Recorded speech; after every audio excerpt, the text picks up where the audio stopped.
America, from German, from Belgium, yes. Yeah. From Greece. Will be more international, yeah. Yes, so we have globally. Okay. Thank you very much. And Stefan, how are you, Stefan? Stefan. I'm Hey, Dennis. Tom. Hey, Andy. It's a little bit hot here, but I'm fine. Yeah, thanks. Nice to see you again. Yes, Stefan, me too. At least I can see you now, your face. Yeah. You look handsome now. And Stefan from where? Stefan? Germany. Germany. Thank you.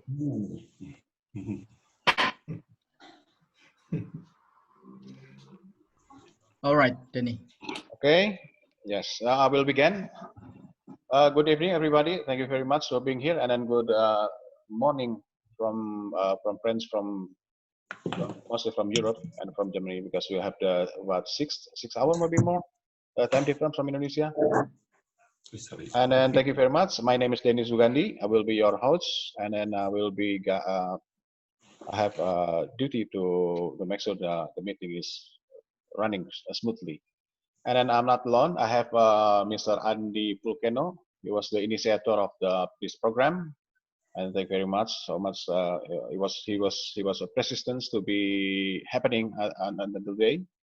And then we have 5 a virtual tour. And this is the second.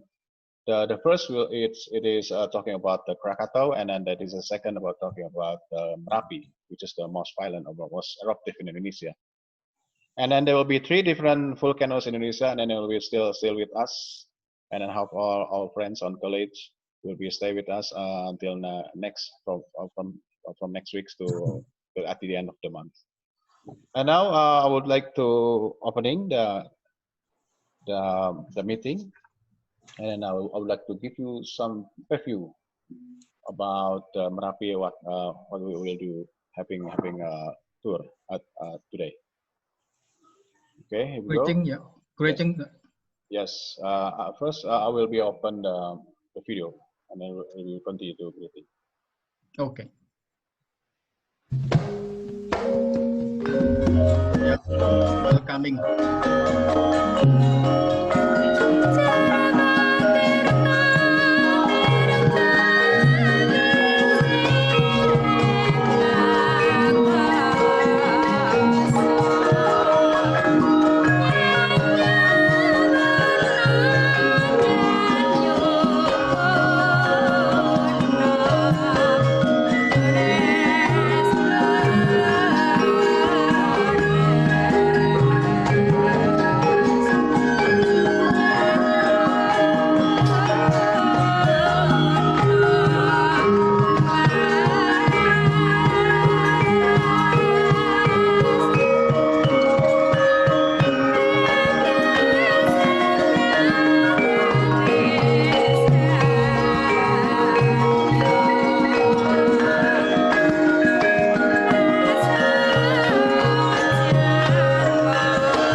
Okay, thank you very much. Welcome to virtual volcano tour Merapi, and then there's a geomythology of Merapi, and then there will be a meeting for us, and then as globally, and then we have guests from all throughout the world, and we have from Europe, and then we have from US, we have also from Indonesia, and then we have Jogja, and then please, my name is Dennis Sugandi, and then I would like to address you that please to make sure to make all the microphone is mute, and then so we will hear clearly the explanation from our guide, and also from the expert of the volcanologists of the Merapi volcano. And today I would like to some member or some person very important for us, because this program is initiated by Andy Volcano, and he was very persistent. So we have there will be another tour, which is this is the second, and then there will be 5 of them. And then first, I would like to Mr. Heriadi Rahmat as expert volcanologist in Indonesia to make a state address in the short. Please, Mr. Dr. Heriadi Rahmat, I give you some short time. Thank you, Parini. Good evening, everyone. It's a pleasure to be a part of this virtual volcano tour. To start, I'm going to introduce myself. I'm Heriadi Rahmat, and I am the chairman of Indonesian Geotourism Society, or IGS. Before we go into the second webinar, I would like to give some appreciation to Mr. Andy Volcano, the initiator of this virtual tour. Thank you. Taking a very huge step in arranging this webinar. Yes, Andy? Yes. Or in Sundanese, call it Edun. If you want to know about Edun, you can ask Mr. Denny Sugandi. Can you hear me? Yes, very clear, sir. Yes, yes. As we know, being a part of the Ring of Fire, Indonesia has 127 active volcanoes. And during the course of 800 years, Indonesia has created 3 calderas with a diameter around 7 kilometers, called Rinjani, Tambora, and Krakatau. These active volcanoes has produced geodiversity and geoheritage over the years. So, being a part of the IGS, one of our job is an association is to identify and take advantage of the geodiversity and geoheritage for the use of geotourism. Okay, and during this webinar, we are going to explore 5 Indonesian volcanoes. This time, we continue with Merapi, presented by Dr. Sri Mulyaningsi, Andy Volcano, and Arinto. That is all from me. Hopefully, this webinar will be informative and useful. Thank you. Okay. Yeah, thank you very much. Thank you very much. Yeah, very good, quite short. And then, of course, we have more than 100 active volcanoes in Indonesia. And then I would like to address some time to our fellow, Mr. Otman Ayeb, which is our neighbor from Langkawi, Malaysia. From Langkawi, Malaysia. Great. Probably you have something to say about this meeting to encourage us or something else. Please, Mr. Otman Ayeb. Thank you, Mr. Denny. My name is Osman Ayib. I'm this Geopark ambassador for Langkawi National Global Geopark, and also I'm part of this Geopark guide in Langkawi. And Langkawi already become a geopark since 2007. But some things that I just want to share with all friends.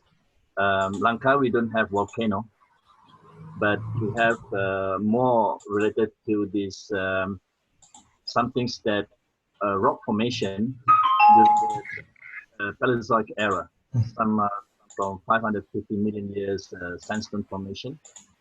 And this is some things that when I've been to Merapi, yeah, in 2016, yeah, with a few of our Geopark ambassadors, and I have a chance to see the Merapi, and yeah, today the topic is quite interesting. Yeah, when it comes to the mythology, I think this is what we want. Yeah, in Langkawi, yeah, some things for future. We would like to do something about networking among geopark. Yeah, not only in Southeast Asia, but hopefully future with all friends from all over the world. Thank you. Okay, thank you very much, Mr. Otman Ayeb, which is our neighbor from very near from Indonesia. And then the third, I would like to address to Mr. Tobias from Germany, maybe. Mr. Tobias, please give some short speech to opening this meeting. Mr. Tobias Kor. Okay, it's not coming. So please unmute. Okay, thank you. Hello, hello. Hello, Tobias. Yes. Hello. Ah, okay. Hello. Again, I had a problem with the sound here. I can hear you clearly. Yeah. Ah, that's fine. That's fine. That's good. Fantastic. So, Yes. Okay, please some short speech according to this meeting. Probably as on behalf of the Nature Discovery from Germany. yeah, hello, welcome, and I'm happy to see you after so many years. I remember our last tours in 2009 when we went Yeah, to the me too. volcanoes of Java, and it was a fantastic experience. I still dream about doing this tour again, maybe together with Tom, I hope. And now we will have to pass through this challenge of the COVID-19 virus, and hopefully after this session we can start again. Okay, we all need a lot of patience now, and we should not lose our optimism, let's say. But for this year, it's really difficult everywhere. And for volcano tourism, of course, it's very, very bad. But let's hope that for the future we can start new programs and new tours all together, and maybe we can all get a big team, because only as a team worker we can be successful. It's not for a single company anymore. Yeah, I can imagine that you also go through a very difficult time in Indonesia and Africa and wherever. But yeah, don't give up. Yeah. Okay, thank you very much. Okay, very wonderful. Thank you very much, Tobias, to keep us in one bond, and then there's always opportunity to being positive thinking. Thank you very much, Mr. Tobias. And also from Heiko Bayer, please, some words. Hello, everybody. I hope you understand me. Hello, Greetings Heiko. Very clear. Yeah. Perfect. Perfect. I'm proud to be part of this group. I'm proud to be here. Second time today, we go to Merapi. I have to admit, I've never had the chance to go there, but as Tobias told you, in the future, I'm sure we can go there. We can form a group going there, seeing Merapi, and I'm very curious what we can see today, what we can expect today, and hopefully we can see one day each other in person. Yes. Thank you. Okay, thank you very much, Mr. Heiko Bayer. Thank you very much. And also, this is the last, not the last, and it's some sort of words from Tom Favor.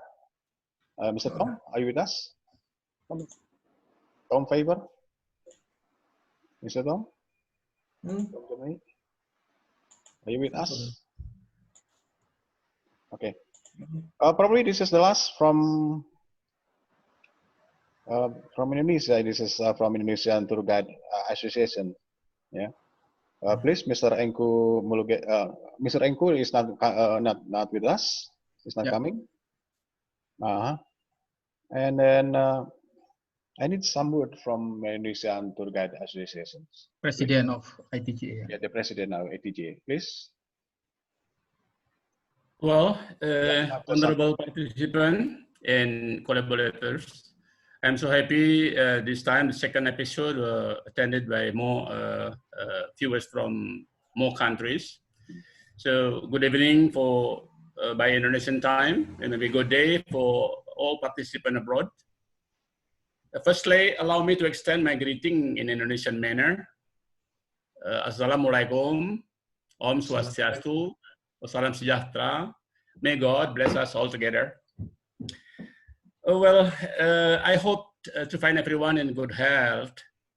So as president of Indonesian Tourist Guide Association, where my colleague Andy Volcano, sitting as our board member, has initiated this project, I feel so happy and congratulate to him.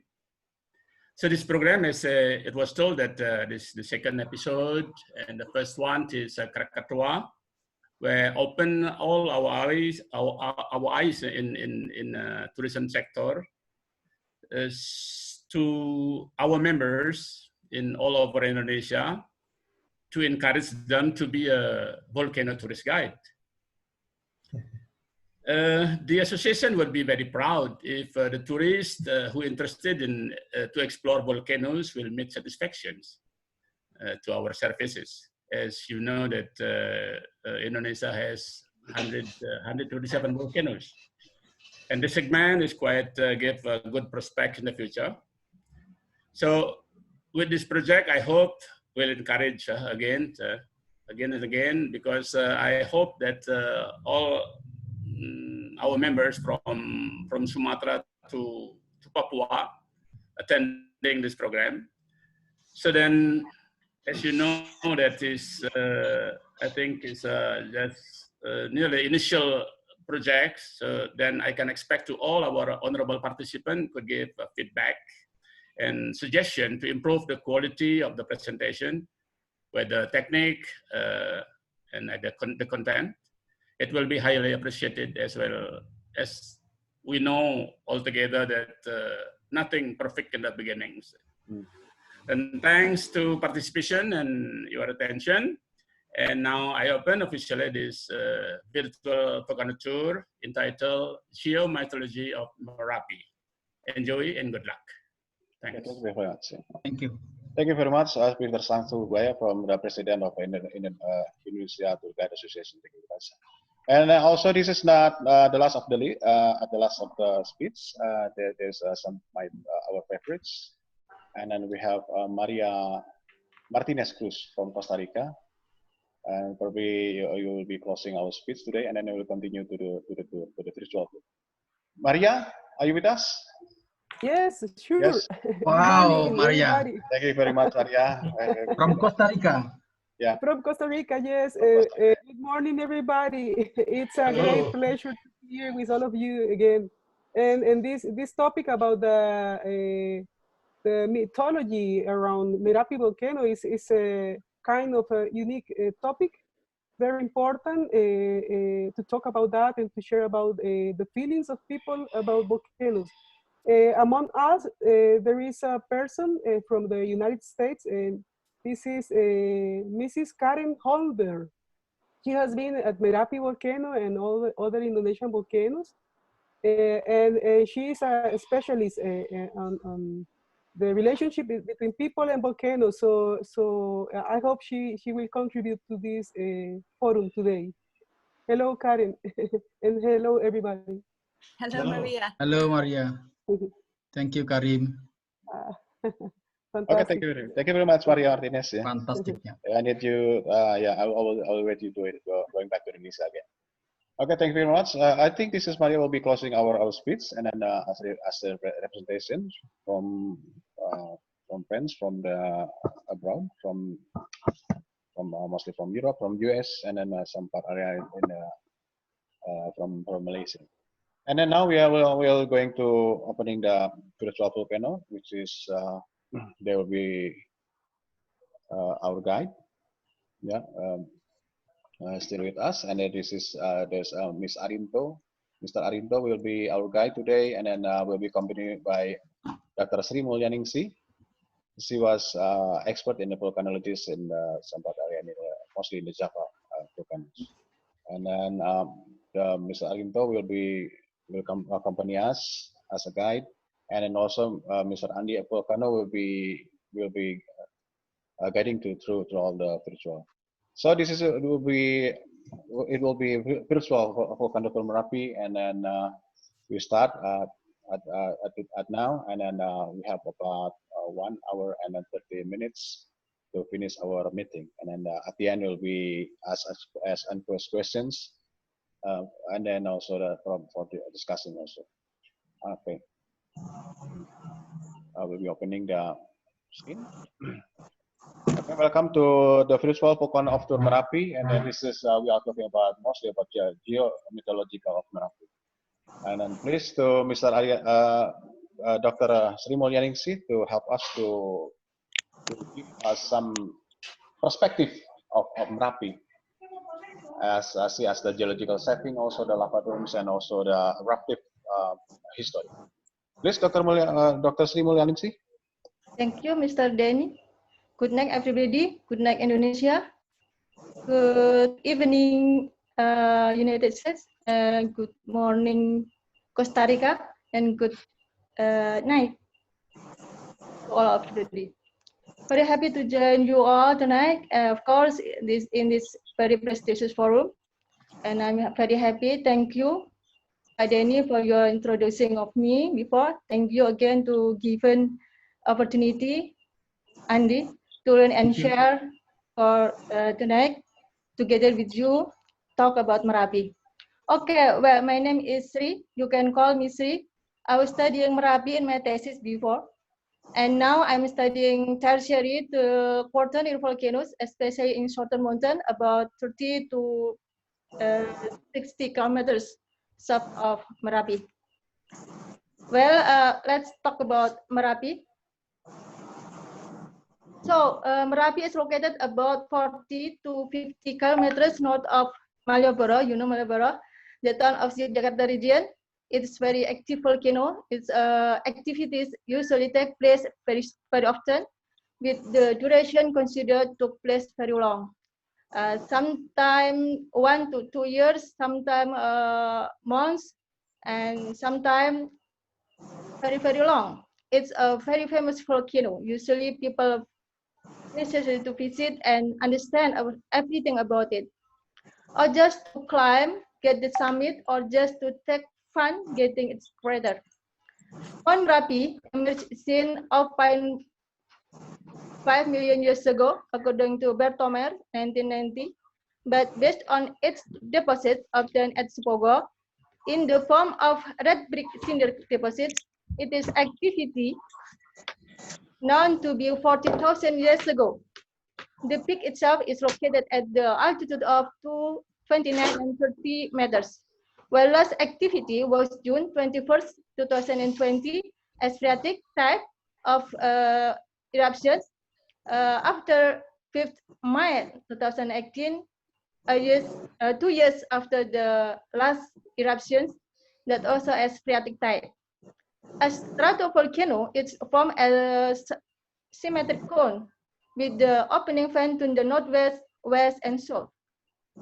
Yes, of course, Merapi erupted explosively in many times that formed caldera rims, but all rims were covered by the lava dome since after. And then its activities are developing and collapsing lava domes, alternating until the rims were full, so that flood the crater. After that, we will hear Merapi are going to explode to form the next rim again.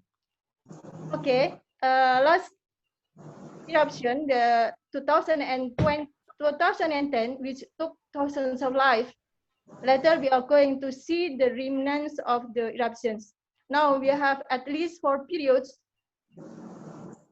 Denny, please. Google Earth. Yes.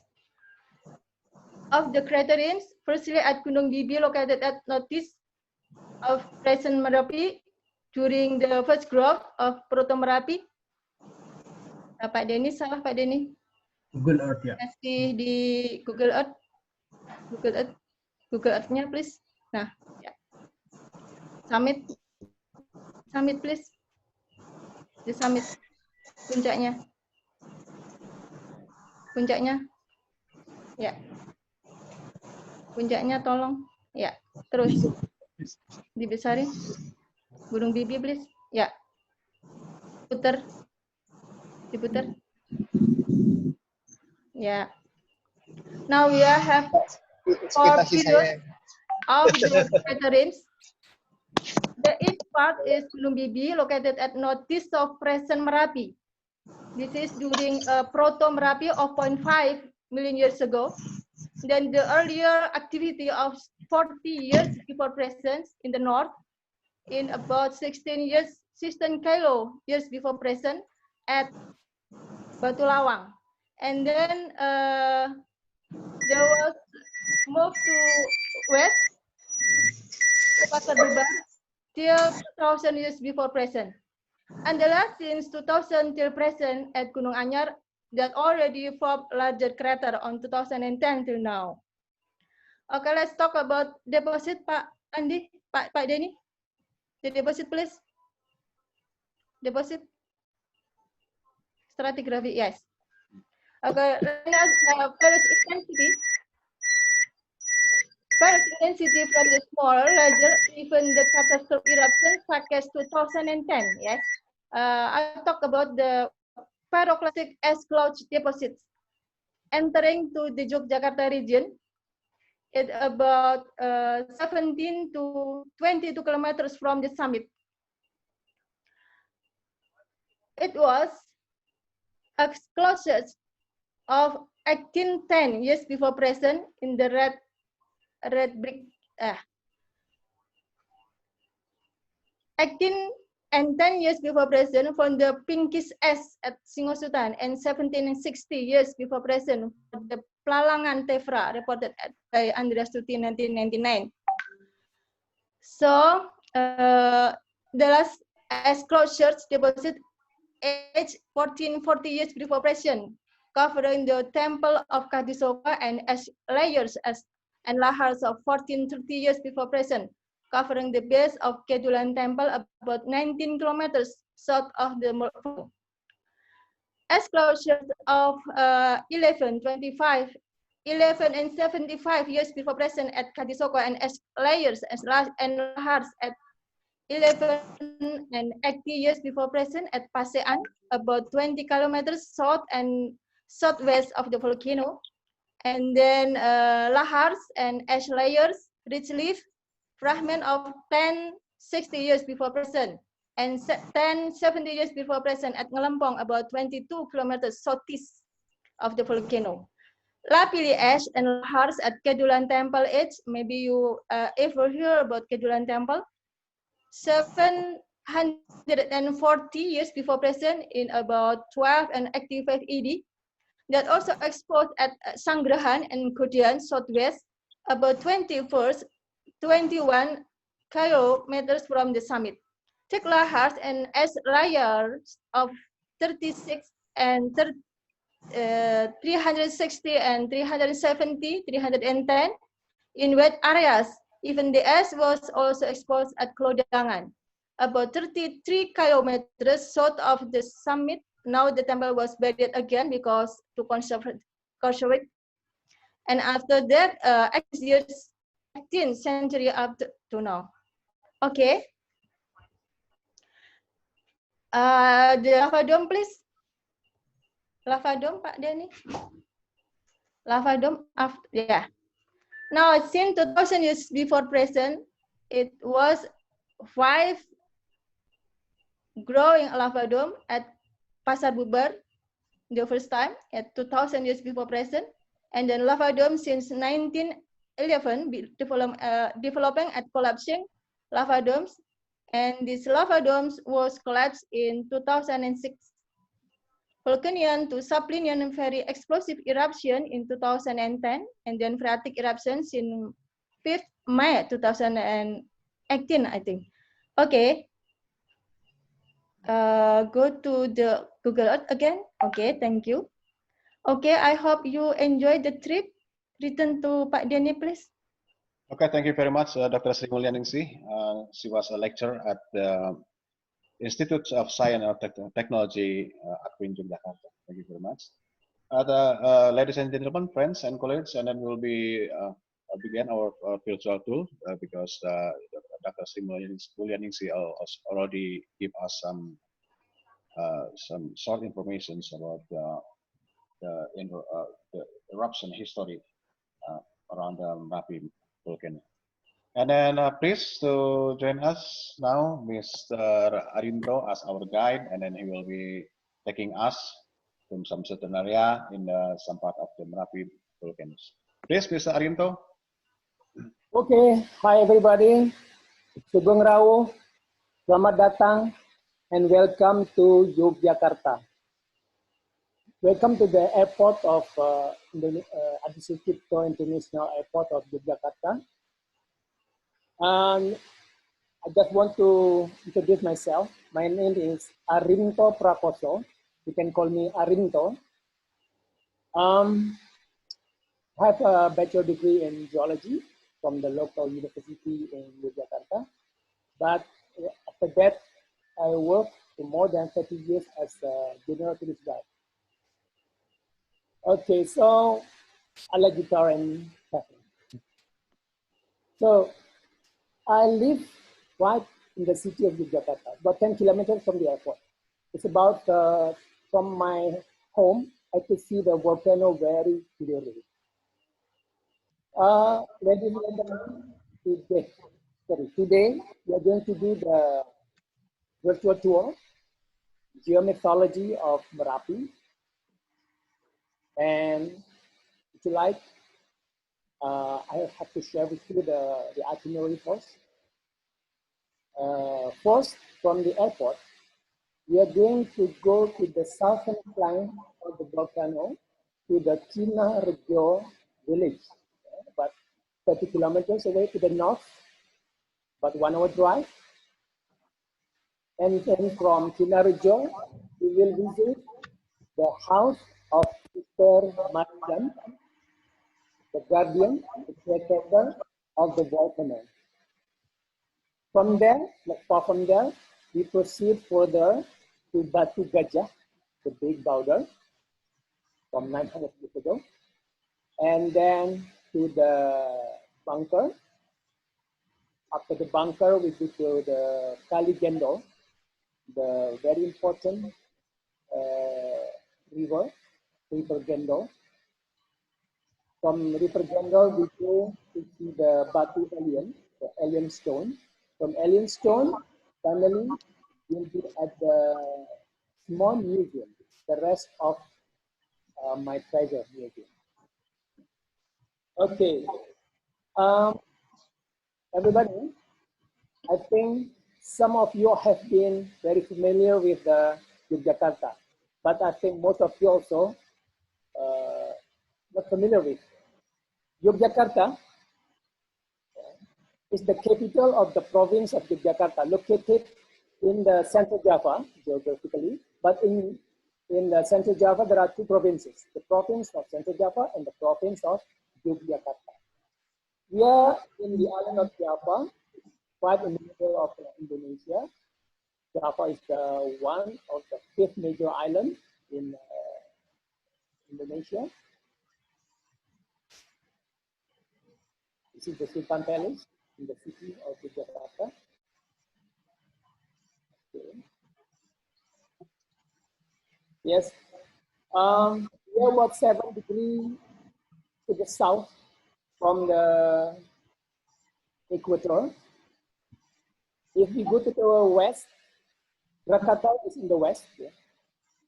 It's about 600 kilometers. And then if you go to the east of Yogyakarta, 800 kilometers away, we will be at the Tambora. I think we are very familiar with Tambora volcano, 1815 erupt.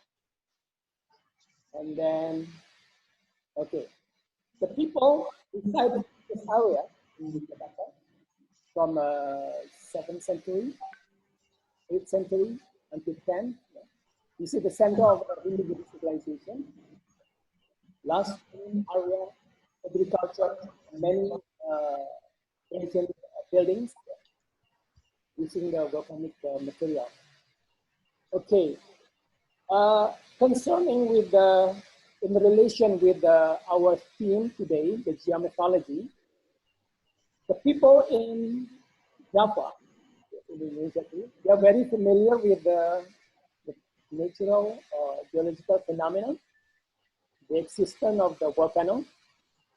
As I mentioned by Mr. Haryadi, we have 127 active volcanoes in Indonesia. I think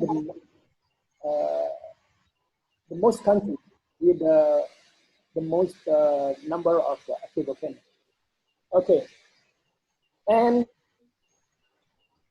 why we have mythology here?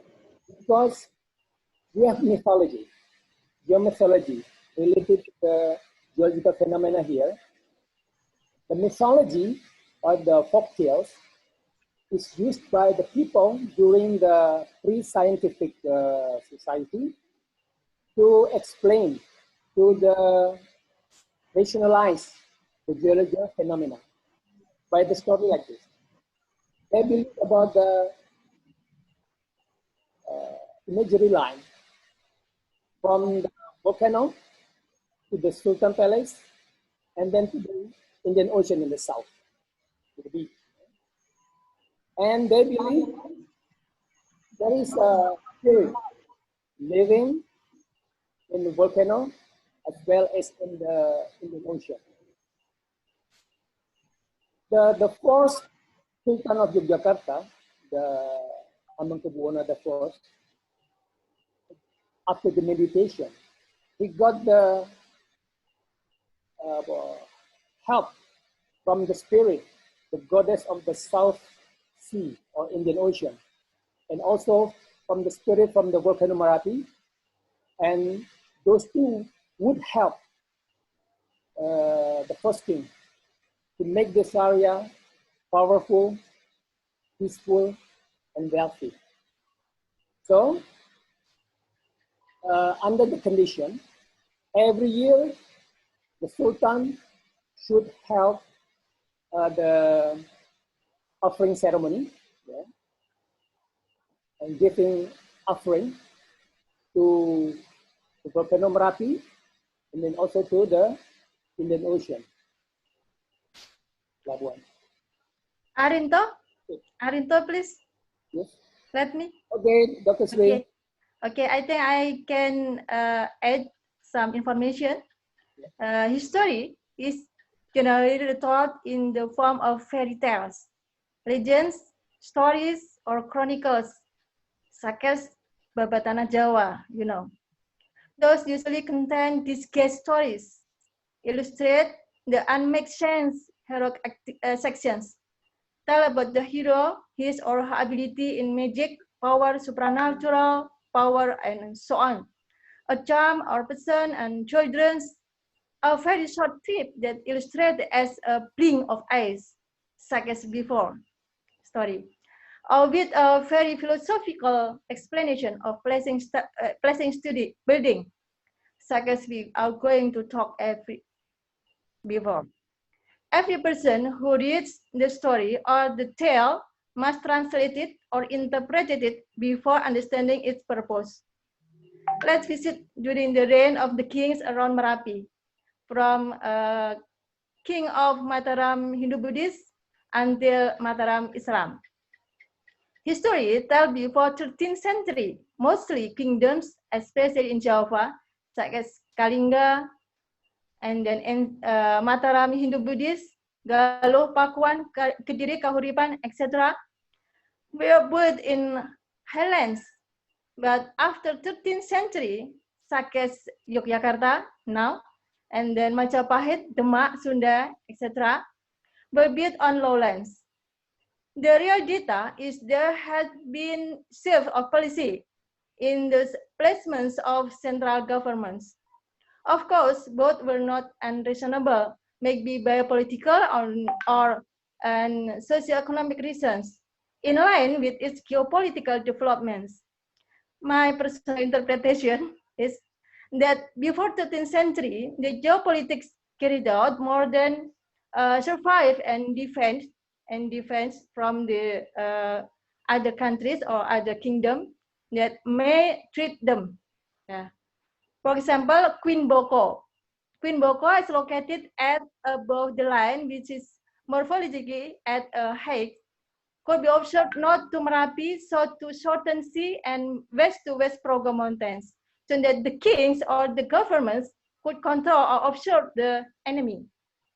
After the 13th century, there was a significant shift from simply holding out towards mutually beneficial cooperation. Of course, geopolitics was controlled by interconnection needs in the form of regional development corridors. So that is why there is an imaginary line between the position of the palace, Merapi and sea. At the time, the king talked about how bilateral relationship could be realized with the neighbor kingdom or countries around this island or across the ocean. Geomorphologically, Yogyakarta has high areas that surround the plains. Merapi in the north, Southern Mountains in the southeast and east, and West Progo Mountains in the west. It's to control of these areas, security, social, economics, maybe commerce, culture, and maybe increasing prosperity. It was necessary to establish a connecting area called corridor that was in the middle was Yogyakarta city up to now. Yes. Arinto. Okay, thank you, Dr. Sri. So, thank you for the information. Okay, now let's go northward, straight to the Kinarjo. But along the way, you could see on the right side the very well-known Gendol River. Okay, one more again. I need help of Dr. Sri to explore, elaborate more about the Gendol River.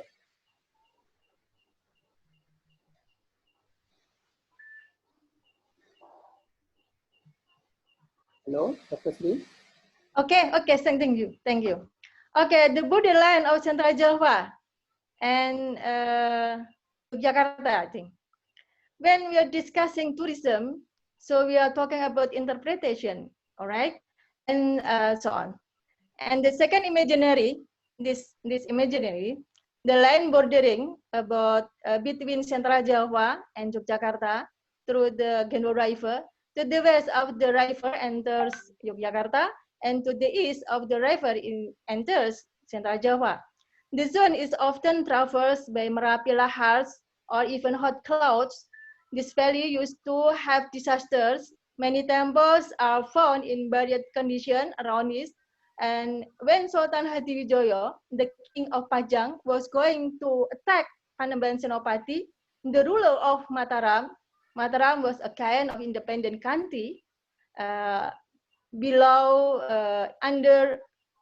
Pajang. Yeah, it was reported that most of the soldiers of Sultan Hadiwijoyo were dead by lahars. Rain of ash and stone with a roaring sound reported in 1587 AD in Babat Tanah Jawa. This land is also the main fault. Pak Denny, please, from Semarang to south in the Southern Mountain, please. Semarang, yes, please, yes. Give me a line, please.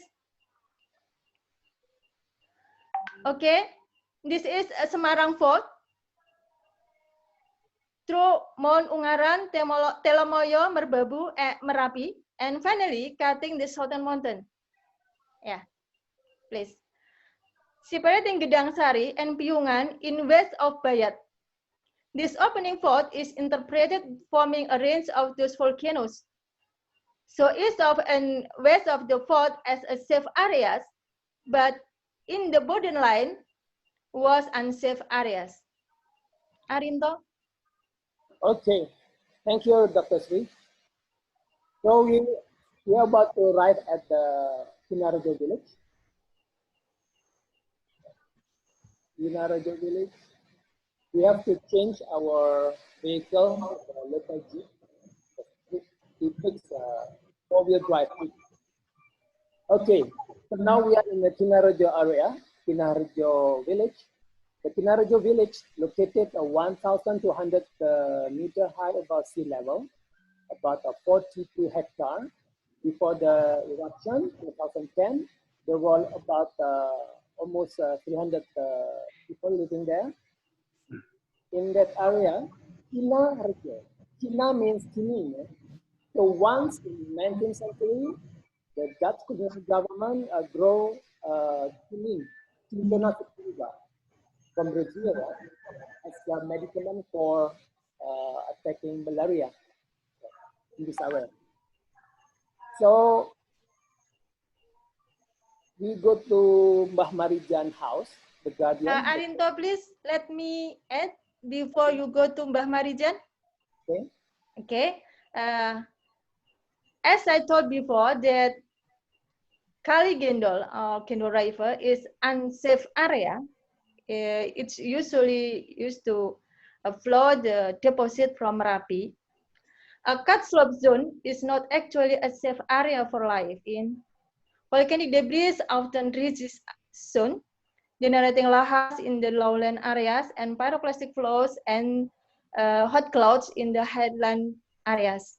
Mbah Marijan's house located in this area, in the cutoff area. Mbah Marijan was a very high dedication person. He was one of courtier, servant of Sultan Hamengkubuwono IX that continued until Sultan Hamengkubuwono X. Usually we call them as Kanjeng Raden Tumenggung or KRT. He was assigned to oversee Merapi. He dedicated his life to carry out that whatever Sultan had commanded to him till die. For that reason, Mbah Marijan's allowed his residence was the most insecure location, not only by the deposition of the cloud, but also by the overflow of lahars from Kendol River in the east. Of course, it was not caused by Marijan didn't know the risk of living in that location, but he had a strong reason.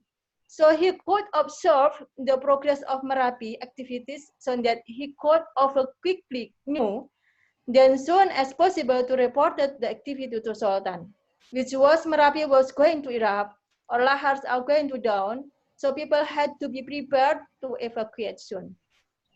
Yes, Arinto, please. Okay, thank you, Dr. Sri. Okay, this is a picture of Mbah Marijan. Mbah means grandpa, old man, a respected old man here, acting as a caretaker or guardian of the volcano appointed by the Sultan. And what the task of him is to help to hold the, yes, like this, Labuan ceremony, the offering.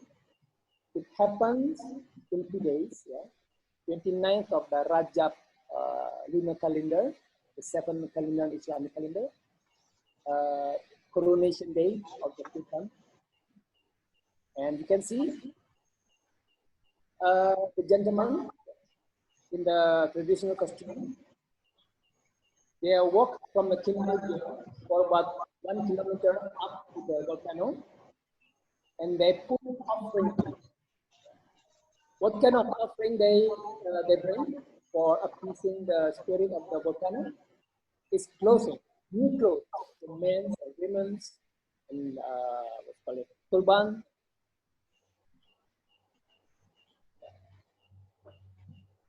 These are sacred rituals held at the once a year during the coronation day, 1 day after the coronation day of the Sultan.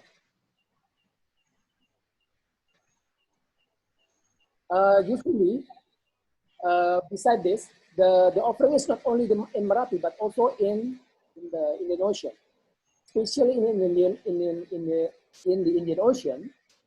They have to bring the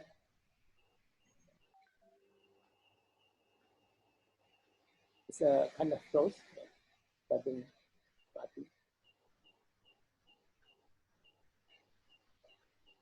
the nails and the hair of the Sultan should be buried in the beach of the Indian Ocean.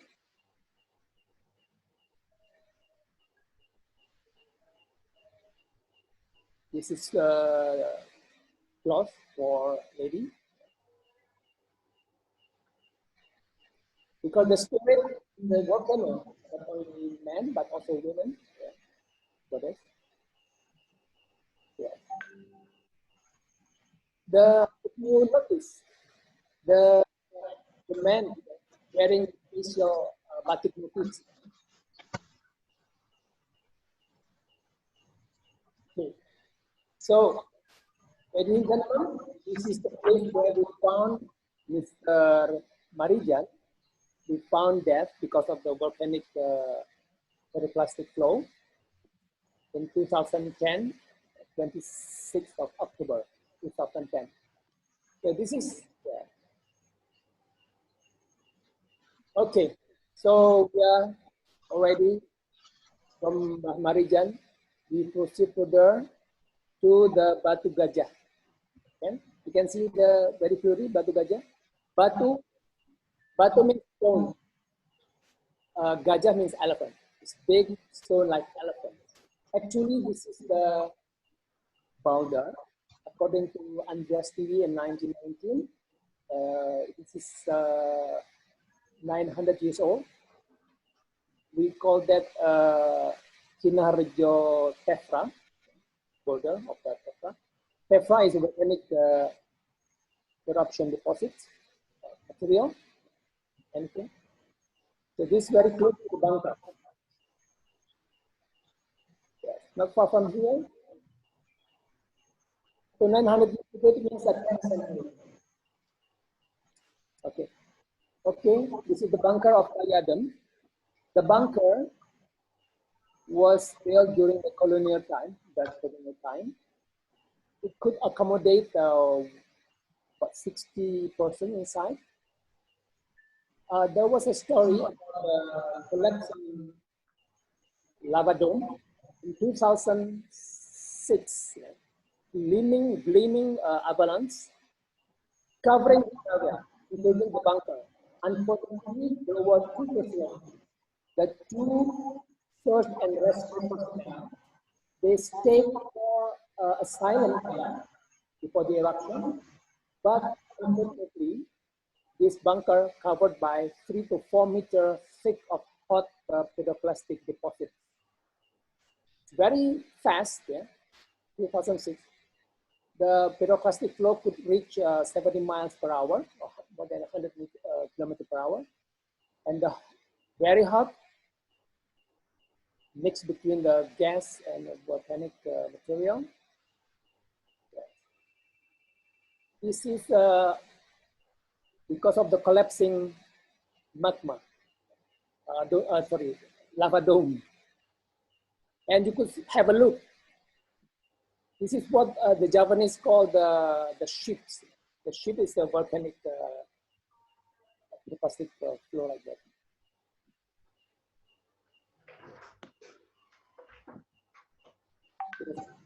This is the evaluation of it's very hot because the temperature is still about more than 100 degrees Celsius. It could melt your shoes. Okay, that was about one. Destroyed by the 2006 laboratory collapse. Okay, from there we go to Kali Gendo. Already mentioned by Dr. Sri, Kali Gendo. Okay. Okay. Yeah. The Merapi gave benefits for the local. Okay? The sand and the stones quarried by the local for building, construction. And then after the 2010 eruption, this area became very dangerous. No new settlement allowed. People not allowed to stay here, and they lose the jobs. So this is the solution. They can have a tourism business. They could get the material, the material for building. And you could have a look here, the jeeps. Yeah, this is they call it lava tour, volcanic tour. Yeah? Many different kind of jeeps. Arinto? Yes. Yes. Okay, Dr. Sri. Yeah. I think your sound is very, very bad. Okay. Wait a second. Okay, maybe I can add some. Okay. Yes, about the deposit of Merapi. We talked in the past, yeah. Large temples were usually found around Kalasan, Prambanan, and their surroundings. As we talked before, that Kindle and its surroundings were a main area for lahars, flows, and pyroclastic. Larger even boulder fragments of these volcanic materials were very useful for buildings, such as along the rivers of Gendol today. On the other side, there are areas also very close to southern mountain with lapilli stone and tuff of the similar formation as one of the basement rocks of Merapi volcano compared with the other side. Beside this stone, there were very abundant of water, sand, woods, and prosperous areas, although as a main zone of the volcanic material depositions as disasters. The reason of placing central government that I told before as philosophically as the straight line of Merapi Palace was two reasons. First, a corridor area, and second was a prosperous areas. As I told before also, a straight line of Merapi, Gendol, Boko, Palace, and sea mean was observing for defense and territory reasons. So I think this prosperous area could be whenever. Okay. Arinto. Thank you, Dr. Sri. From the Gendol, Kali Gendol, the Gendol River, we going down to the Batu Alien. Batu means stone, alien is alien, alien stone. Why it is called alien? Look, the stone is actually perclastic rocks, yeah? Generated by the 2010 eruption. And if we see carefully, it looks like the face of the alien, like the ET from different side. You could have your own imagination. Oh, this is the nose, the eyes. To the left, you can see the left. Yeah, you can see the nose, small nose, and then the slanted eyes. Yeah. Yes, like a head of alien. This is about 7 kilometers from the peak of the Merapi. Yeah. Okay, from there, finally, we go to the museum. The museum of the rest of my treasure. Okay, you see the museum, originally owned by Mr. Akin, Mr. Kimin. Yeah, his house, his property being destroyed by the eruption in 2010. And you could have a look, yes, like this. His cows. Okay, this is, remember the Salvador Dali painting, the melting clock. Exactly, it melted, stopped at 12:10, Friday, 5th of November. Okay. Yes, you could have a look here. This is the proof that once eruption, the phylocratic flow destroyed this area. So the clock melted exactly at 12:10, yeah, 12:09 or 12:10. The Friday, Hari Jumat, the 5th of November 2010. Yeah, it's like remind us about the Pompeii. Yeah? Vesuvio erupted in 79th, 80. Yes, his house with all remnants of his treasure. Yes, kitchen utensils and everything here. Okay, so ladies and gentlemen, we have learned about the mythology and the still being executed, the ritual, the labuan ceremony, the offering ceremony up till now. And then we understand it's related to the geological phenomena as we understand now based on the modern science. Yeah. So that's all about the geomythology of Merapi, and the time I give to Kang Denny. Okay, thank you very much. Thank you very much, Mr. Arianto, and then Dr. Sri Mulyanisti. Thank you very much. And then also this is at the end of the virtual tour. And then we will continue to question and ask, probably discussions. And then we have so many questions at the chat board. And then we have from Ibu Susi, from Masda Sirun, also from Bapak Yunus.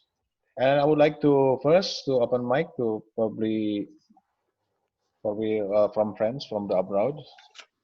I see there's so many friends. So, before I reading that chat, I would like to asking to the audience, the participant.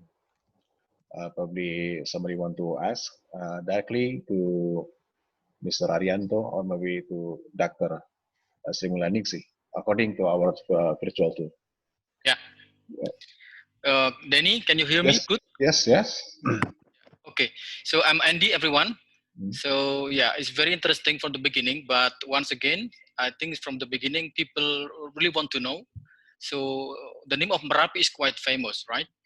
And then Merapi is also become one of the volcanological, of type of eruptions, something like that. So, Dr. Sri, so is it true that Merapi, according to the volcanological survey of Indonesia, there is like 2 magma chamber, and then why the type of Merapi become international type of type of volcano? For example, like there is Hawaiian, there is Strombolian, there is explosive, but this is special type of Merapi. So why the name and then become type of Merapi, and then this is become international term of of volcanological something like that. So yeah, please. Okay, thank you, Andy.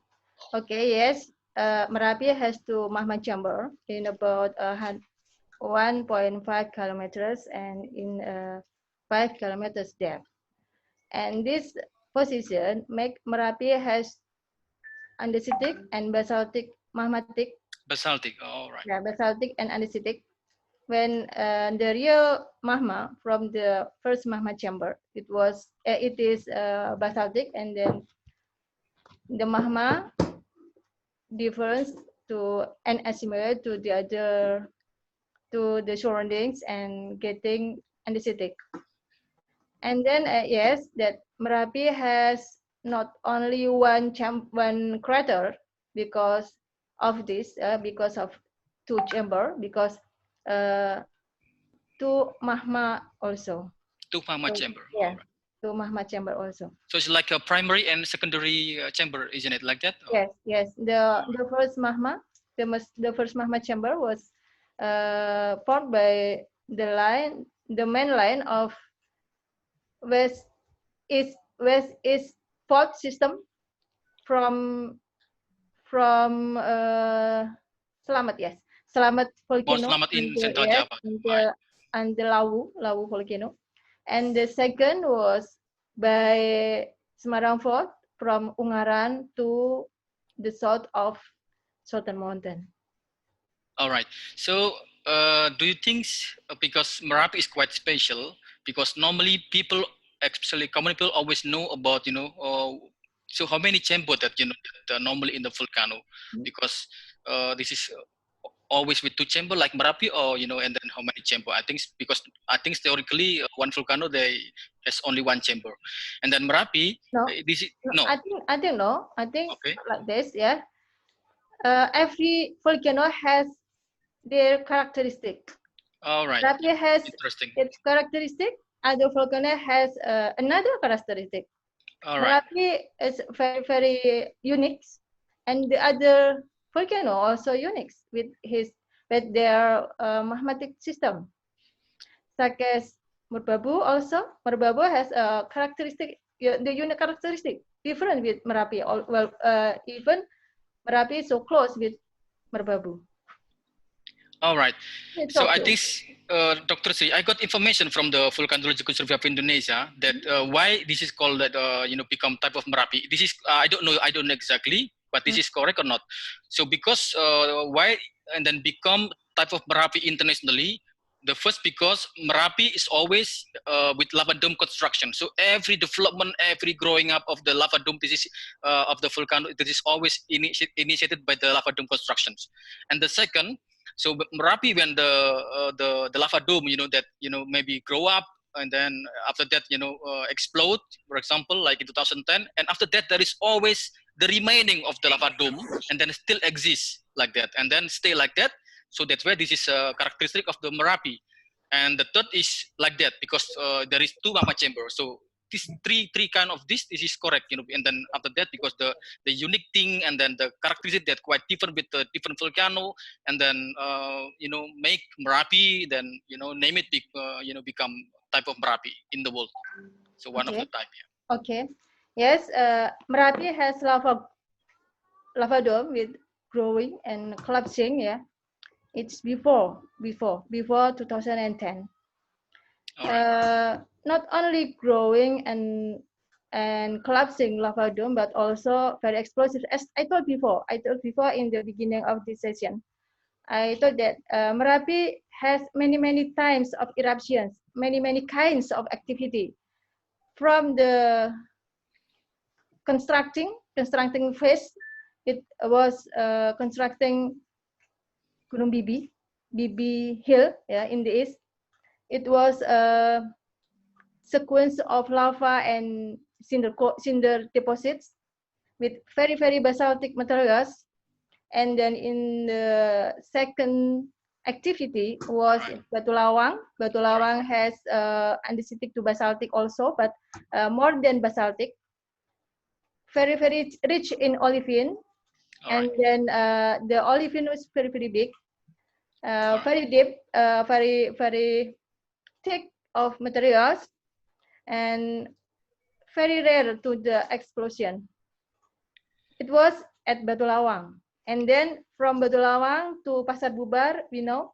Batu Lawang is the second part of the oldest Merapi. Yes. All right. Yeah. And the third part was Pasar Bubar. Pasar Bubar is the third oldest part. Was central crater, right? Yeah. The yes. Evolution. Was andesitic, more than pyroxene. All right. Yes. So more viscous and lava dome and building lava dome and collapsing. And then after that, in 2000, since 2000 years ago, explosive eruption forming Pasar Bubar Rim. Yeah, Pasar Bubar, the oldest part, the yes. Third, yeah, the number 3 part. Okay. Yes. The deposit starting to andesitic to more acid, and in some layers we have hornblende and biotite. So before was rich in pyroxene, after is rich in hornblende and biotite, but not every type of eruption. The eruption then become basaltic again, and then andesitic again, and basaltic again, andesitic again, because to magma chamber. All right, so very interesting. That's why Merapi is called type of Merapi. It's like yes. very different with the other volcano. Yeah. So the first, because it's always initiated by the lava dome construction, right? Yes. And the second, caused by always there is remaining, after lava dome developments, and then erupted, and then yes. There is remnant and the remaining, and then stop, right? So this yes, also. I think the lava dome then plug the crater. There is plug, right? Yeah. Yes, plug the crater, and then the magma come to reach the summit. Right. In the deep. Couldn't reach the summit, or yes, crater, yes. Yeah, from so the magma and then difference become more acid. This is interesting, and then and then the third is because of the two magma chamber, right? So this is three specialty of Merapi, and then this is very different with I think different volcano. So maybe I don't know. Maybe Denny, you can ask we discuss with Maria from Costa Rica, yes, because she's a volcanologist and geochemist, so she like Merapi as well. Okay, thank you, Mr. Andi. And then will we open the microphone for friends from abroad, and then we have Mr. Olivio, maybe Mr. Martin, or maybe Mr. Marcus, or Maria. Probably you want to ask something, and then Maria. Probably first from Maria Martinez. Are you around? Yes. There is sharing. Yes.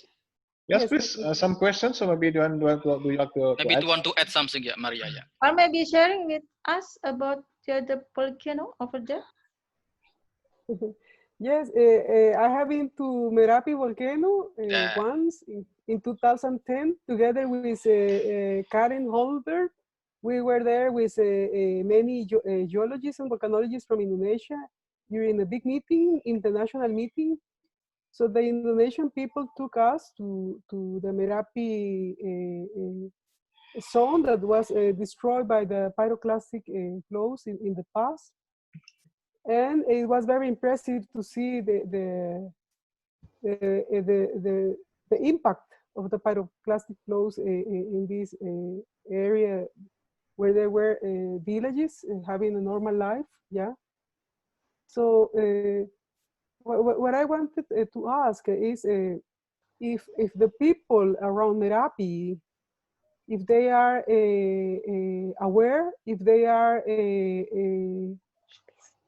well informed about what happened in the past around Merapi. Do they know that many kingdoms were that were developed there have been destroyed in the past by these pyroclastic flows, and that this will continue now and in the future? Do they know this? Do they know that they are always in a very high risk? And the most important thing that I would like to understand is why people, despite knowing those facts, they continue developing their lives there. Yeah, how the Indonesians perceive the Merapi volcano? Are they afraid about the volcano, or they accept that this is part of the living around volcanoes? You can live very well around a volcano. You can benefit from the good things that the volcano provide, but also you can also die because of the dynamic of the volcano.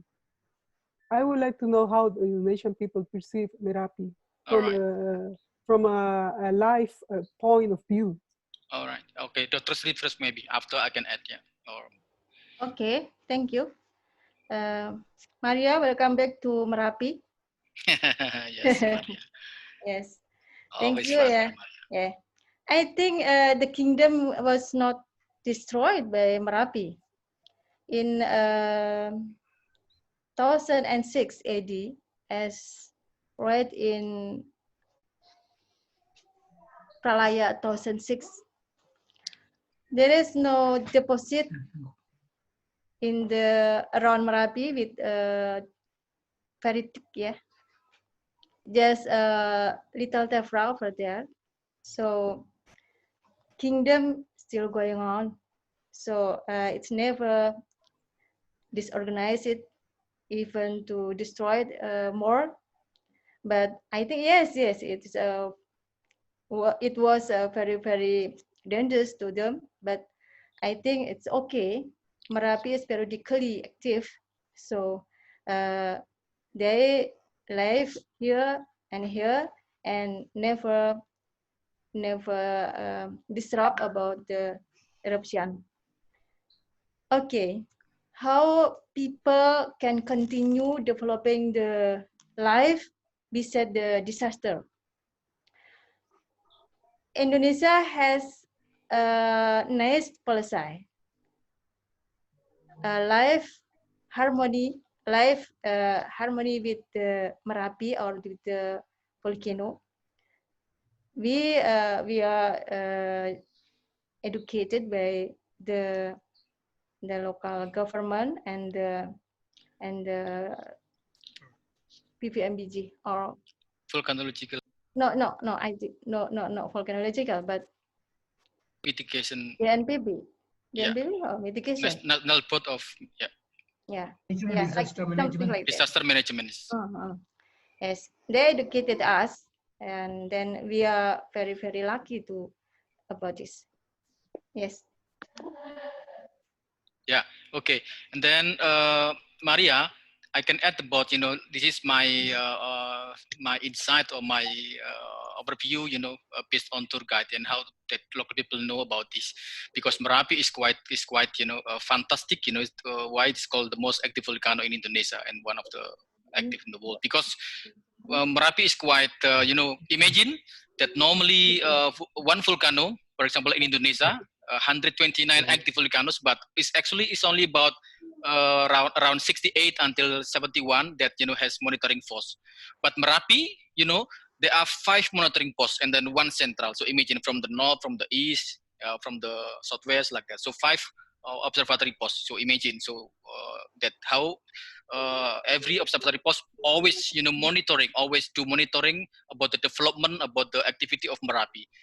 And actually people now is getting better. Yeah. We have like local wisdom. Yeah, this is like a very old fashioned way. Sometimes people in every house in Java, we have belief that every man must have a bird, must have vehicle, must have weapon, must have 5 items like that. But bird, this is also this is Javanese local wisdom. Yeah, that is like symbolized that this is man. So sometimes old people they use like an animal. Yeah, this is our local wisdom. They use animal. If like many monkeys or many birds, go away from the volcano, for example, especially monkeys. Yeah, Maria. So this is normally they feel that Merapi like getting more active. Yeah, this is from the old-fashioned local wisdom. And this is the second is about now technology. So there is like 1, 2, 3, 4, kind of different of the warning system. So level 1 this is called active normal. So volcano means there is activity, is active volcano but still normal. So seismic also normal, tremor is normal. This will not erupt. And the second is level 2. This is called waspada in Indonesian language. Waspada. Waspada means there is more activity. Yeah, but this is actually also still normally predicted still safe. Yeah? There is activity, but getting more. The tremors, the emission of gas, and then sometimes also triggered by earthquakes, like in 2006. And the third, this is also very very important that people normally get information from many publicity in the newspaper or even like from television. So level 3, this is called siaga. Siaga means pre-eruption warning. Then people must take care of this level of the volcano, and then normally the people must be ready for evacuation, and then they have to get educated by the the mitigation and disaster management of port. So this is normally that people must be ready. Yeah, Maria, must be ready for the pre-eruption warning. And then level 4, this is awas. Awas means this is okay, let's run together. Yeah, don't try to get closer to the volcano like that. So level 4, this is the highest level that normally there is a sign indication that volcano will erupt as soon as possible. That's it. Yeah. So people now more and more they educated, and then they know when in level 3, so they must be ready, and then they must be ready to get evacuated like that. OX in mode. Yeah, it's very interesting because it seems that in all cultures, people perceive the volcanoes as a living entity. Yeah, something that is that has life. Yeah. For instance, in Costa Rica, we have a volcano, Arenal volcano, which was active for 40 years. And people were very excited about the activity at the volcano. A lot of tourists from abroad and also the local people wanted to be there at night to see the lava flows and the red rocks falling down, rolling down, to the foot of the volcano. But in 2010, Arenal volcano died. No more activity at all since then. And it seems people are really sad. You can see that people would prefer Arenal volcano to continue being active. So, so you see, I think the perception in my country and also in Indonesia and everywhere around the world is very similar. Huh? I think people are really fascinated by the active volcanoes, and for some reason we have been there all the time, and probably we will continue there until the end of our existence. Thank you. Okay, Maria, because here people actually, it's like, Maria, because in Java, so we have like belief, like before that explained by Arinto. So in imaginary, line that, this is Merapi, and then in the central with the Sultan Palace, and then in the South Sea. So there is harmony, that among the God, human, and the nature. So actually people here is actually not afraid, Maria. So because they are used to live like this. So they live with volcanoes that sometimes also very difficult. So how to evacuate them? For example, like, what happened in 2010. So there is like series of eruption, from 26 October in the beginning. This is actually blasted and explode, and then there is not yet pyroclastic flow, not yet. There is no lava dome collapse, not yet. So there is a pyroclastic surge in the beginning. So it's very, with high velocity, very high velocity with very hot surge.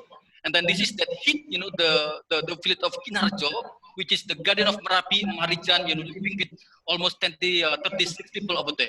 And then I'm sorry, unfortunately, they were all died because of and then I'm sorry, I'm very sad. I lost my friend here because I asked him to go away from this location. So this is on 26 October and the first time. And then the second was also one of the bigger, is on the 3rd November.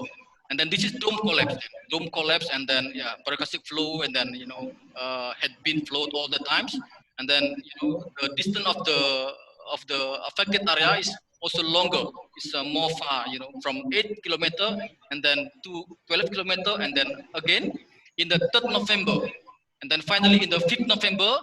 Yeah, this is the biggest, and then also very very loud, and then the pyroclastic flow also flew down until 17 kilometer until there is village which is called Bronggang. So this is 17 kilometer, and then this is everything's gone.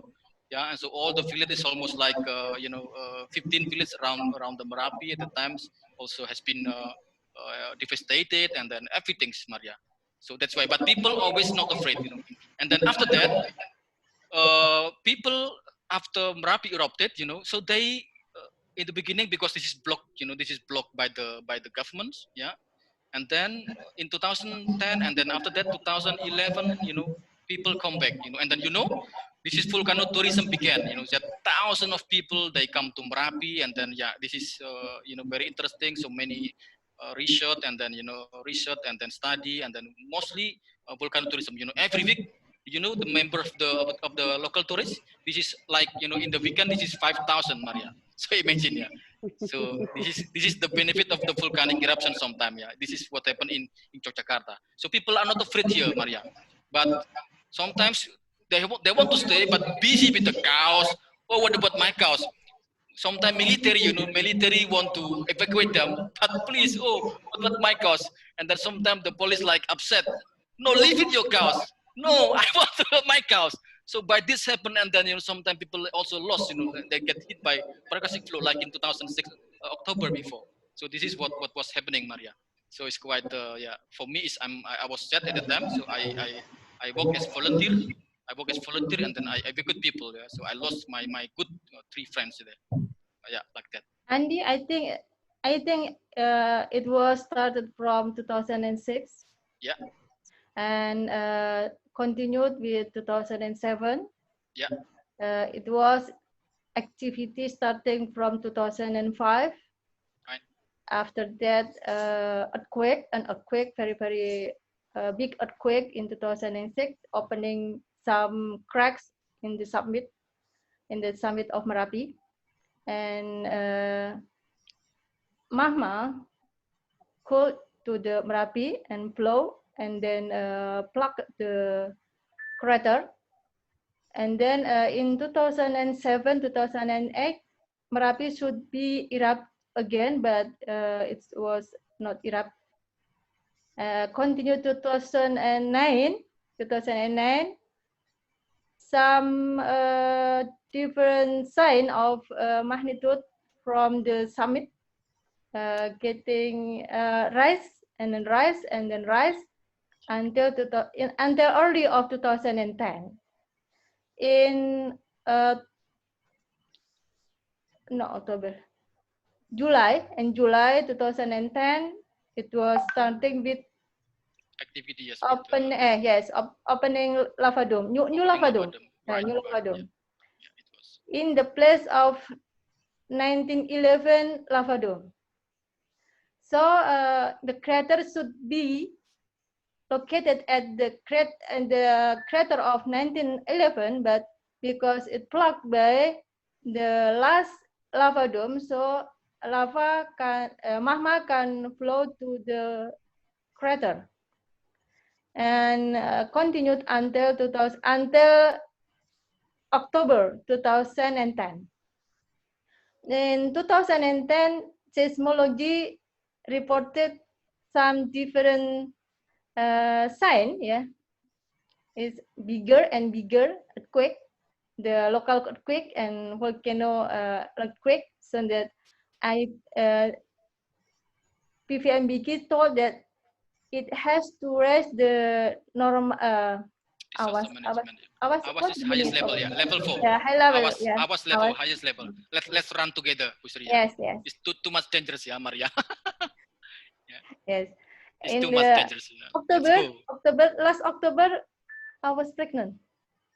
I was big pregnant. And when I go to near Mbah Marijan Kinaharjo, it was you went there? Okay. 9 o'clock in the night of 24 October. The first time Merapi very explosion. And I thought that Merapi not only will be growing avalanche, it will be erupt explosively, but we have to cool down, yeah, because Merapi is still children, stuck at children like a person. So I think Merapi will not be erupted very big, like as Toba or like as Krakatau in 1885.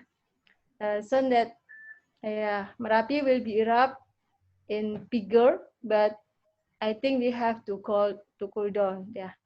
So in the 11 o'clock p.m., the eruption was occurred. Yes, like that. Yeah, and okay, it's very interesting. It's disaster at that time. Maybe Danny, let question, yes. Thank you very much. It was interesting, and then I will be goes to another participant today. Now I have in the chat room. I read some questions from Karen Holmberg. She was studied in archaeology, focused on the volcanology on the volcanoes. And then we have another questions from Mr. Livio Birkenkamp, and then the questions nearly same. And then I need to Karen Holmberg, probably you want to ask directly to Dr. Sri Mulyningsih. Please open your microphone. Yes. Karen, yes. Please. Yes, I would love to. Thank you.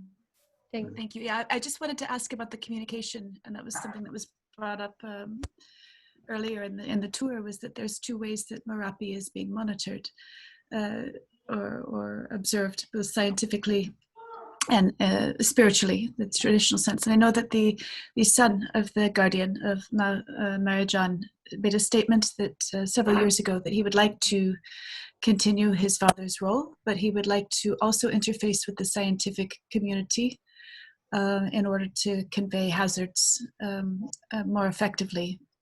And do you have any knowledge about whether this happened or how well it is happening, or what is the circumstance for the guardian's son now? Yes, please. Arinto or Pusri can Karinto can do this.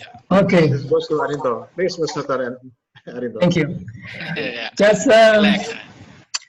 few days ago, I visited the new guardian of the Merapi volcano, Mr. Asih, yeah. And he's not the same as his father. He's not in his the manner of as the guardian with the spiritual power. He's a simple young man, working in one of the Islamic university in Yogyakarta. He said that now this is just tradition, and then people nowadays they depend on largely to the modern technology. And he told me also in the 2010, his father, at that time, his father, Mr. Marijan, was asked to go down to be evacuated. And he just, what's called it? He let the people go, okay, following the direction of the government, but he stayed there and he's gone. In the 2006, he also persuaded by the government and by the Sri Sultan, by the Sultan, but he said nothing. He said nothing, and then it happened the bunker accident in 2006. The gleaming clouds covering the bunker, but Mr. Marjan's house is safe, yeah. And since that time, the people considered him as real power. Yeah? 2006. But in 2010, different story. So it seems now there will be like a, I may say like a different tendency from the local people. Yeah, more of them. Yeah, more of them. I think will follow the government direction than before. Some still insist. Some older generation, and not many, they still insist to follow the guardian of the volcano. Thank you. But do you think there's a way that they can work together, that they can sort of work through the cultural resonance and Maria, to your question, and I would love for any of you to correct me, but from what I understand, when somebody dies in a Merapi eruption, there's also like a local tradition that they were needed inside in the court inside of Merapi, and it was almost they were a good person and they were needed as a servant. So almost it's not the same level of tragedy that otherwise in a disaster you might feel if there's this kind of they've got this other life happening now in the kingdom as servants. But is there some way to combine the scientific perspective and the traditional perspective, I guess, that could be effective is my question. Okay. Who will answer this? Yeah, I think you first. Yeah. Okay. So in my opinion, the spirit of the local belief, the myth, yeah, is the the attitude of the local people, Javanese, to see the danger of Merapi and also the danger of the Indian Ocean, the subduction area generating earthquake, is to try to make in harmony. So I think the collaboration between the modern technology and the local genius is I think in the manner toward the environment, geological phenomena. I think that was my point. Yeah. Okay. I think it's like this. It's very, very interesting actually question from Karen. So yeah, because this is like this. This is actually, I'm sorry, this is also very difficult questions, Karen, like this. But this is now is getting better. So before 2010, you know, in for example, like in 2006, yeah, that this is the older, the first guardian of Merapi, Mbah Marijan or Grandpa Marijan, yeah, that's still alive. So at that time, that it's too much. This guy is quite honorable, is quite people respect too much, and then almost everybody in the village, this is his followers, and then even, excuse me, that sometimes deny the warning from the government, from the volcanological survey of Indonesia about the warning system. So actually there is 1, 2, 3, 4 different kind, but sometimes like this. So actually so many effort from the government, from the police, how to evacuate. But yeah, once again, Japanese people, especially people who live in Merapi, so they believed, there is like a spirit realm, there is a spirit realm in the volcanoes, like something like God or something like spirit like that. And then when Merapi is like, become active or being active or developing something like, for example, lava dome, something like that, they're not afraid, Karam. So they said, oh, this is okay, no problem. The God, like building something, no problem. And the Merapi need to grow like this because this is the nature. So this is imaginary belief like that. The God, and then the human, and then the nature. So this is the harmony of the imaginary line before, like as Arinto told us. So this is actually very difficult, Karen, because like this, even if we tell to the people very strictly that sometimes if the leader, I'm sorry, like the guardian before, it's not now. So some people, even me, so I believe him, even more than technology. But as long as I know volcanology, so of course I respect with the technology. So how to combine, and then how to educate them to, okay, they can follow their belief, but also they must follow, the rule from the government. So this is, before was really, really difficult, yeah, because people always follow the guardian of Merapi. Yeah? So they believe this, even the journalists or, even me before. And after that, because why? In 2006, when there was eruptions, so the percussive flow is very close, very close, and then stop, before the house of Marijan, the guardian of Merapi before. And then people and more believe, oh yes, the guardian has a strong power, like supernatural, something like that. So, but this is, we respect, yeah, this is belief, belief is belief, yeah.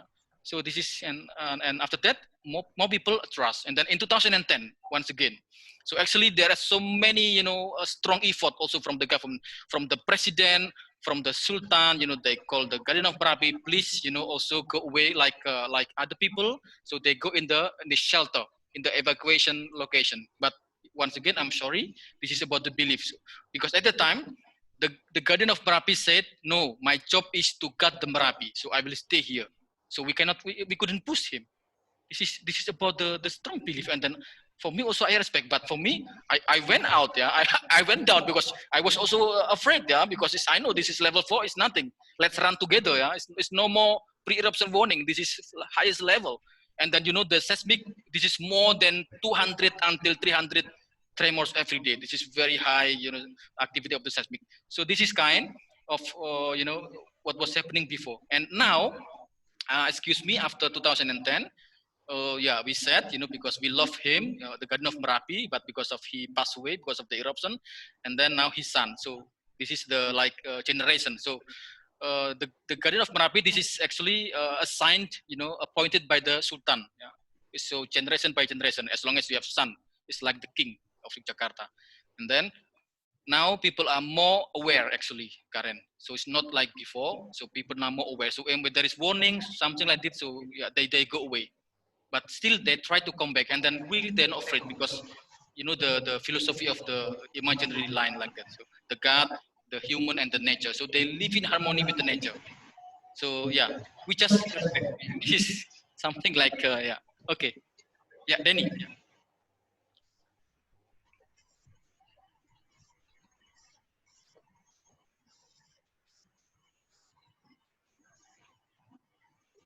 I have a short question. I think it will be very, very interesting and important to know how the new guardian of Merapi volcano will react in case of unrest of Merapi. I think it would be very important to know this before any new event, because perhaps in this way there will be a better chance to reduce the impact on human beings around the volcano, and also to help this young guardian to proceed the best way. I think will be very, very important to know in advance about what will be his plans or his reactions in case of any sign of danger.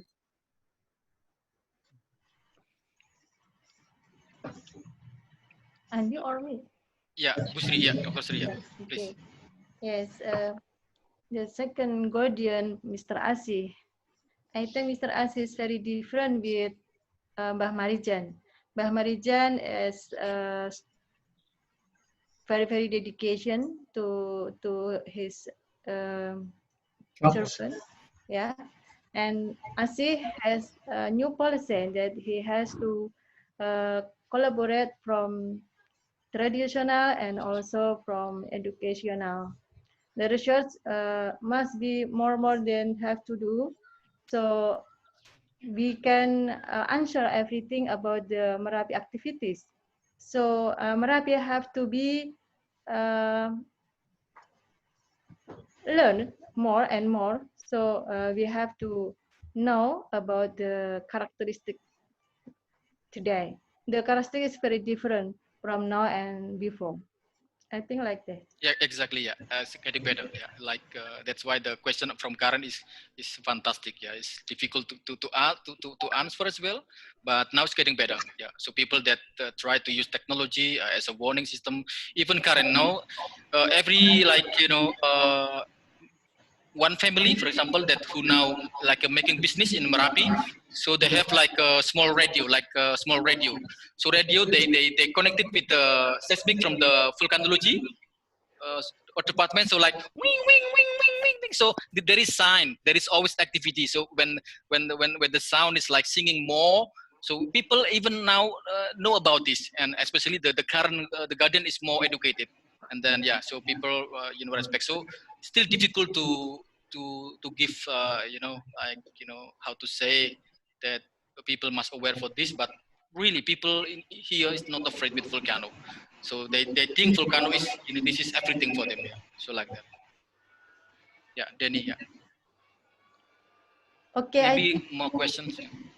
I think Danny is still on mute. So maybe we have to answer the question from Mr. Tobias Core. Tobias Core. Yeah. Okay, from Tobias. Okay, please. Yeah, from Mr. Tobias.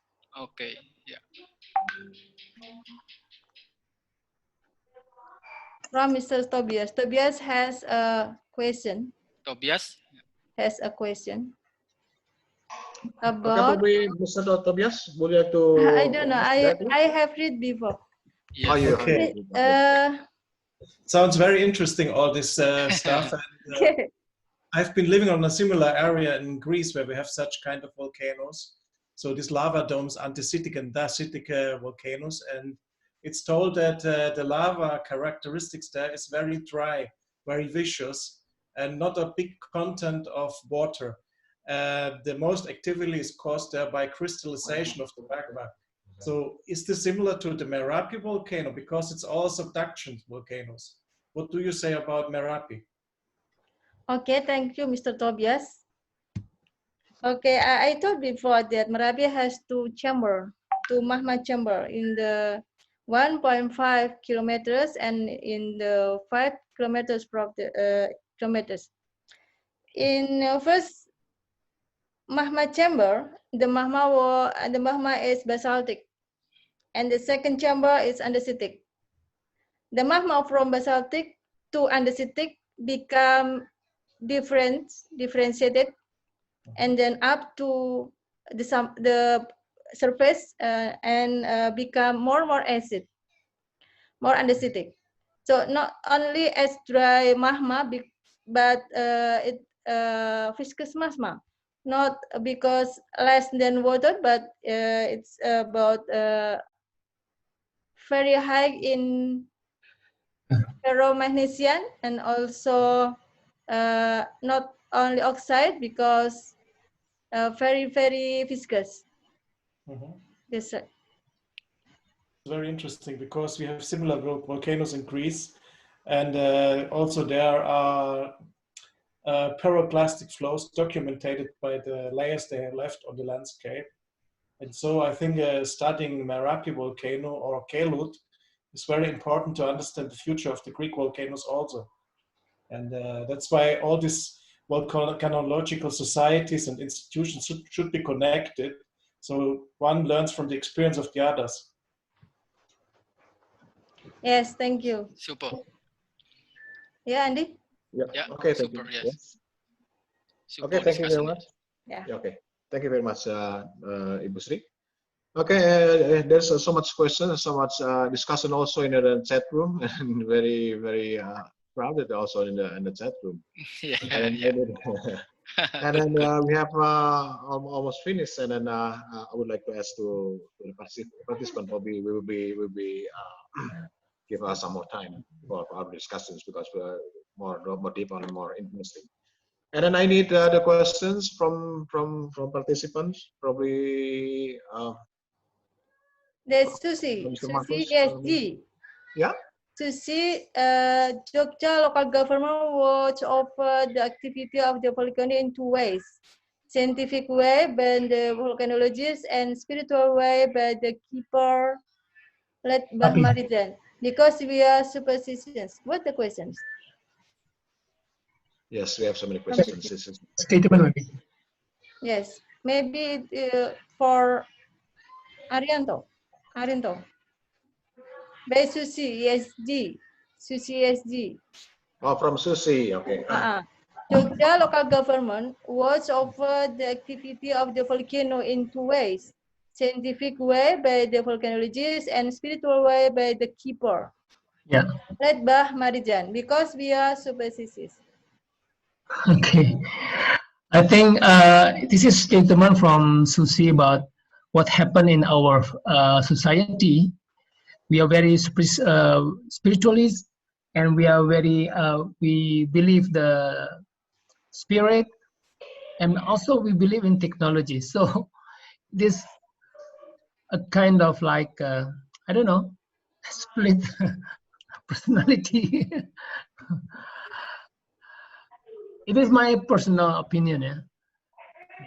So Mbah Marijan is more, yeah, the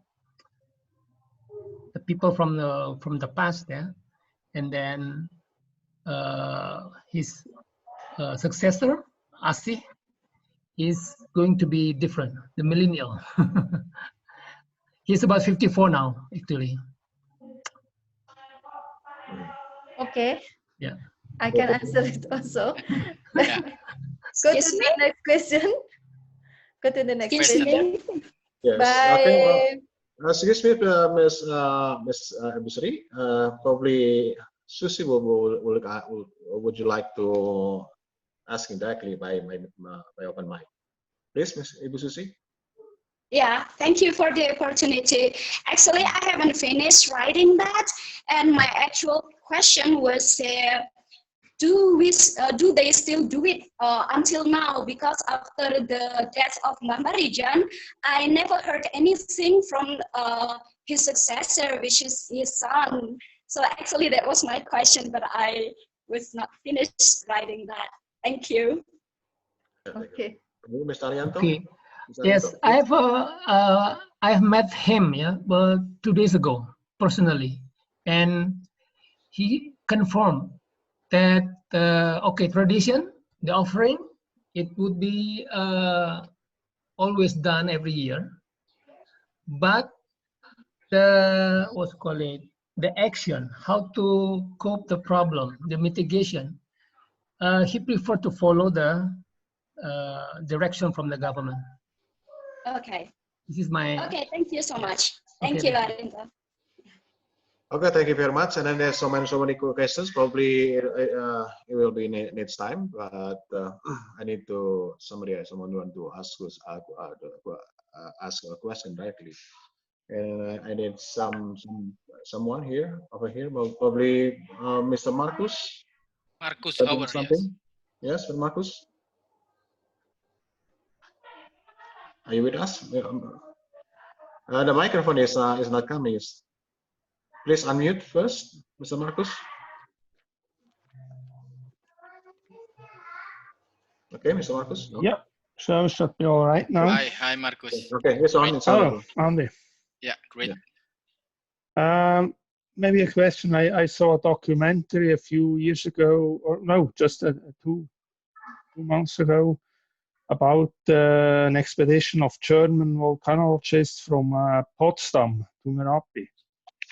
Is there still a collaboration with these people right now? Because it was about the time, maybe 3 or 4 years ago.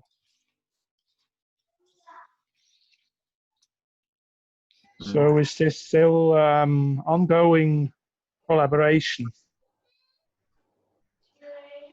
Maybe Busri could answer about the geologists from Potsdam. I think from Germany. Potsdam from Germany, yes. Yes. As long as I know is before Busri. As long as I know, yeah, still collaborating, Marcus. Yeah. Yeah. Yeah. I see. Still collaborating up to now. Maybe Busri can add more. Yeah. Okay, thank you very much, from Marcus, and then also from Marina Morozova. Do you have something to ask to Dr. Sri or maybe to Ariento? Please, Marina Morozova. Yes, you. Actually, I don't have any questions, but I have a dream to come and to see it live and to know better, to visit. Okay, thank you very much. No questions. Okay, thank you. Maybe someday we're going to Merapi. Yeah. Also from Irina. You're welcome. Please, Miss Irina. Do you have something to say? From Martin. Irina, please. Yeah. Yes, hello. Again. Yes, just the question about the climbing Merapi.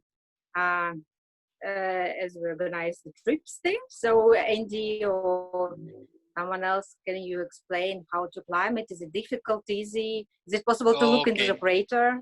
That's my part, yes. Yeah, please, Andy. Yeah. Okay. Yeah. Maybe you can give the Google Earth then. Yeah. We can try. I can explain. Yeah. Oh, now I'm sorry. Now here is raining in my place. Maybe you can hear a little bit. Raindrops. You can maybe play the Google Earth, Danny, a little bit. Yeah. So to explain, it's better with Google Earth, for climbing. Yeah, this is it's good, because this is about tourism. Yeah. So volcano with climbing. Okay. So actually there is before 2006. Yeah. So Irina, actually there are 3 ways, how to climb Merapi. So there are 3 ways before 2006 eruptions. So there are 3 ways, that people can climb from the south, and then the best camp is, start from the Guardian of Merapi. Yeah, this is from the south. Yeah. So where the pyroclastic flow, destroy the bunker. So in that location. So this is from the south. Yeah, that Danny signed something with the blue color. So actually, this is before 2006. People, could climb from this way. Yeah, and then this is very hard. It's very difficult because a lot of steepness, and then also that we have to cross the lava dome. Yeah. But now it's not possible anymore because collapse everything, and then it's not allowed anymore. This is now is prohibited. And the second, this is the most climbers that they normally climb from the north. Yeah, from the north. Yeah, from the north. So people normally climb from the north. So they start, normally in the morning. So they start from Jakarta, where I live, from the city. It takes 2 hours, and to the starting point, to the village which is called Selo. Selo means like quiet, like peaceful, like that. So yeah, then he give you yellow. But from Selo, that normally people climb in the midnight, around 1 o'clock, because they normally want to chase the sunrise after get like rest, something like that in the plateau. That was from the oldest part 3 of evolution of Merapi. So there was plateau. So here is easier. It's a steep, but it's like 5 to 6 hours until to the summit. So this is the way that normally most people, most climbers, they climb here in the midnight. So they climb in the mornings, in the mornings, and then go back also in the morning again. So going down is 3 hours, and then this is more recommended. But since Merapi now have been in more activity, because Merapi now frequently erupt with phreatic. Phreatic is when magmatic gas meets water with steam, and then plus steaming eruptions. So now sometimes there is phreatic eruption. So this is material also come out from outside. It's not from magmatic material, but from outside. That actually from the outer material that also ejected together and then blown away from the crater. So since actually sometimes Merapi is unpredictable now because can erupt anytime. This is we don't know. Nobody or even no volcanologist, no scientist can predict when the phreatic eruption will erupt. This is nothing. Yeah, this is no. So this is also very interesting. Yeah. So that's why it's very, very dangerous that now it's not allowed. It's forbidden to climb also from the north, except if you smuggle. Yeah, area. So, but it's not allowed because you must to climb to this way. First, you must report to the National Park of Merapi. So there is National Park from 2013. There is you must report your climbing to the National Park, and now it's not possible. So they close all the way because Merapi can erupt anytime. So yeah, let's see. So sometimes even if I have like group climbing, so from Volcano Discovery, for example, yeah. So normally I change, so we can do hiking around Merapi to visit the destruction, to visit the buried village, to visit the buried temples, to visit the activity of the local people. So I change, the programs not to climb to the summit because it's not possible. And the third, we can climb actually from the west. So there is an observatory post which is called Babadan. So on the west, then you can turn from the west, yeah, from the west. So there is also observatory post which is called Babadan. Babadan is the name of the observatory post. So there are 5 in Kaliurang, in Babadan, in Selo, in Ceraka, in Ngepos. So 5 observatory posts. So people also can climb from Babadan from the west. But this is, you must know the way because it's very difficult. You must go with the local guide, yeah, because otherwise you can get lost anyway. So anytime you can get lost because it's a very dense forest and then many landslide, and then especially from the last eruption 2010, that mostly the terrain, the way of the trekking up is covered by the paracastic fall, and then with paracastic fall it's not flow, but the fall, the asphalt from the 2010. So it's like that. So now the possibility is only one way from the north, yeah, from the north, Irina, yeah, from the north, but now still closed, yeah, still closed, and then we don't know yet, when will be open again. So that's it. Thank you. Okay, thank you very much, Ms. Andi. Thank you. Some small time, yeah. Thank you very much, Irina. Probably some questions, another question, because the other chat is a very, very heavy question where we will discuss later. Okay, from another participant, Ori? From yes, Mr. Stefan, probably you? Yeah, Mr. Stefan? Yeah, Stefan, yeah. Stefan, do you want to ask something? Or maybe from Livio, Miss Livio, Mr. Livio, we can come. Do you have something to ask to the guy, Mr. Livio? Okay, pass. Okay. Anyone? Okay, the time is 10 o'clock at evening in Indonesian times, which is technically we are finished now, but so many questions in the chat room. So maybe I have to, oh, okay, Tobias, is there something to ask? It's not open, the microphone please open first. Tobias, you have something to ask? Okay, Mr. Tom, do you want to ask something? Tom Piper? Yes. No, nothing in particular. It was very interesting. Nice to meet you all. Yes. I hope we can meet on the volcano soon. So that's yes. You're welcome. Not in the pandemic, yeah, not yet, Tom. Yeah, be patient.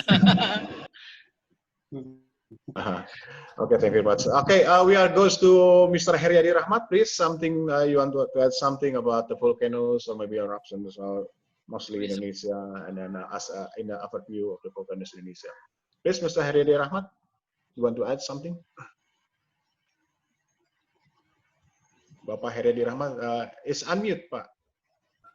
Still unmute, yes. The sound, your sound is not coming. Mr. Heriadi is unmute.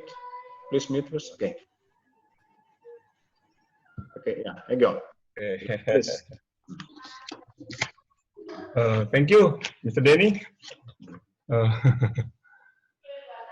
Thank you for your participation, because Merapi is very famous in the world, and next time I want to talk about one volcano is very young caldera in the world. Yes, but I mean not young caldera, but new found, like Rinjani. You know Rinjani?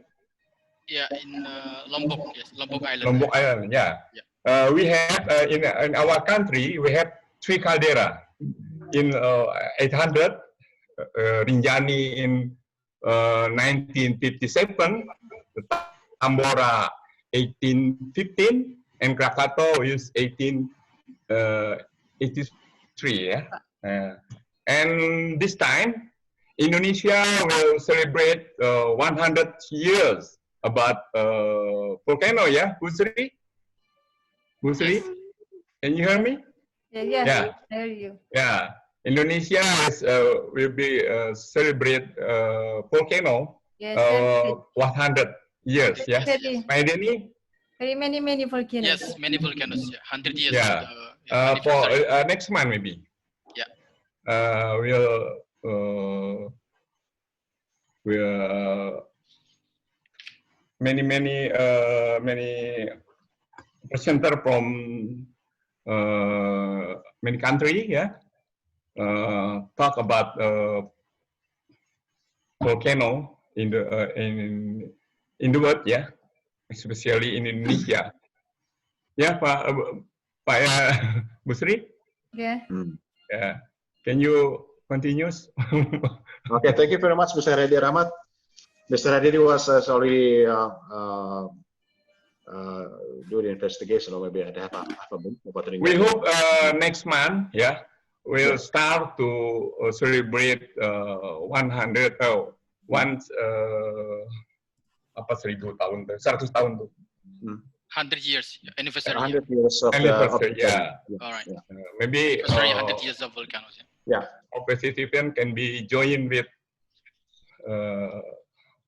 geological agency in Bandung.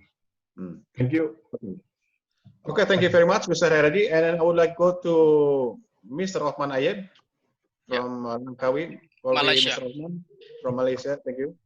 Probably you want to add something, or maybe you want to have something to say, please, Mr. Othman. Thank you for the information that was shared by presenter Pak Arianto, Dr. Sri, and also Pak Andi.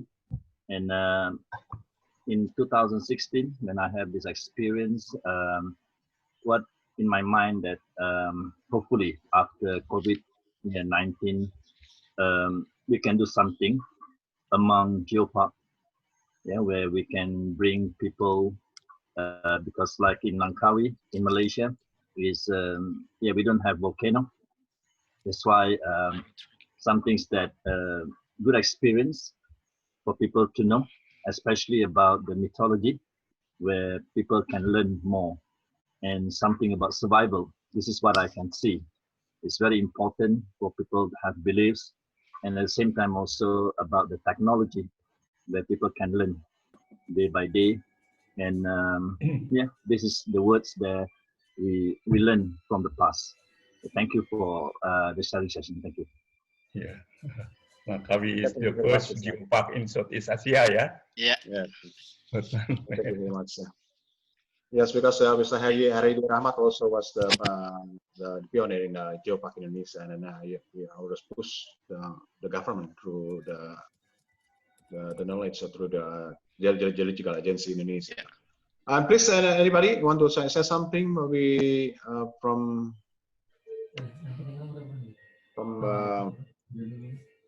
Mr. Livio, maybe. Mr. Livio, you have something to say? Or Martin, Mr. Martin. Martin, yeah, from Slovak. Martin Peko. Please, Mr. Martin Peko. No questions yet. Thank you. Not yet. It's interesting tour. Okay, thank you very much. Now, also maybe Mr. Livio want to add something? Want to ask something, please? Thank you for this afternoon. It was a pleasure for me to take the talk. Thank you very much. Yes, thank you very much. Also, thank you. And then anything else from so many friends around here, and then from Irina, Miss Irina from Russia. Are you around? Oh, Russia. Yeah. Russia. Yeah, Irina. Are you with us? Okay. No? Yes, I'm still here. Yes, thank you. Everything was so interesting for me. I'm dreaming about coming to Indonesia, to volcanoes.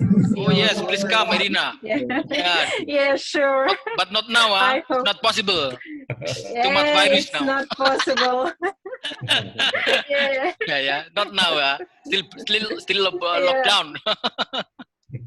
Yeah, still lockdown. That's why we were meeting here. Yeah, it's And better. thank you for organizing this meeting. Yeah, that's great. Okay, thanks, then. Yeah, I can. Okay, thank you very much. Yeah.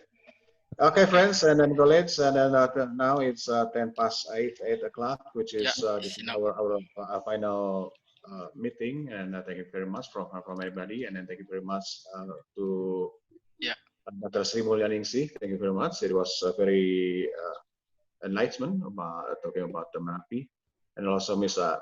Adinto as our guide. Yeah, and then also Mr. Andi, thank you very much. It's your persistence to be happening now. This is the way how to be creative during the COVID-19. Yes, I need explosion. Yeah, I need explosion now.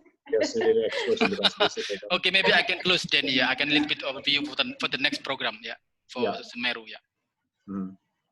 Do you have some sort of yes. Some small glimpse of the next our tour to Semeru? Yeah. Okay. So everybody, thank you very much for your attention. So actually, we still have the 3rd, the 4th until the 5th of the volcanoes, and then this is 3 of the volcanoes are very interesting. Don't miss it out. So the next volcano, which is called Semeru, this is the highest explosion, the highest volcano in Java, which is will be not this is less educational but more fun, more adventure. And then I'm going to share about that more adventure, and then also many spots that very interesting to see beside the volcano. It's like the local people, the caldera, and also there is nice waterfall ever. There is cave as well like that. So yeah, Semeru is also one of the the always volcano that has been active up to now. Yeah, there is the glowing roof, like as the topic. There is glowing roof of Java. So that means there is always flame. There is always explosions on the crater. So everybody, you should register, and then since we can enjoy the pandemic like this, yeah, so we can talk about volcanoes.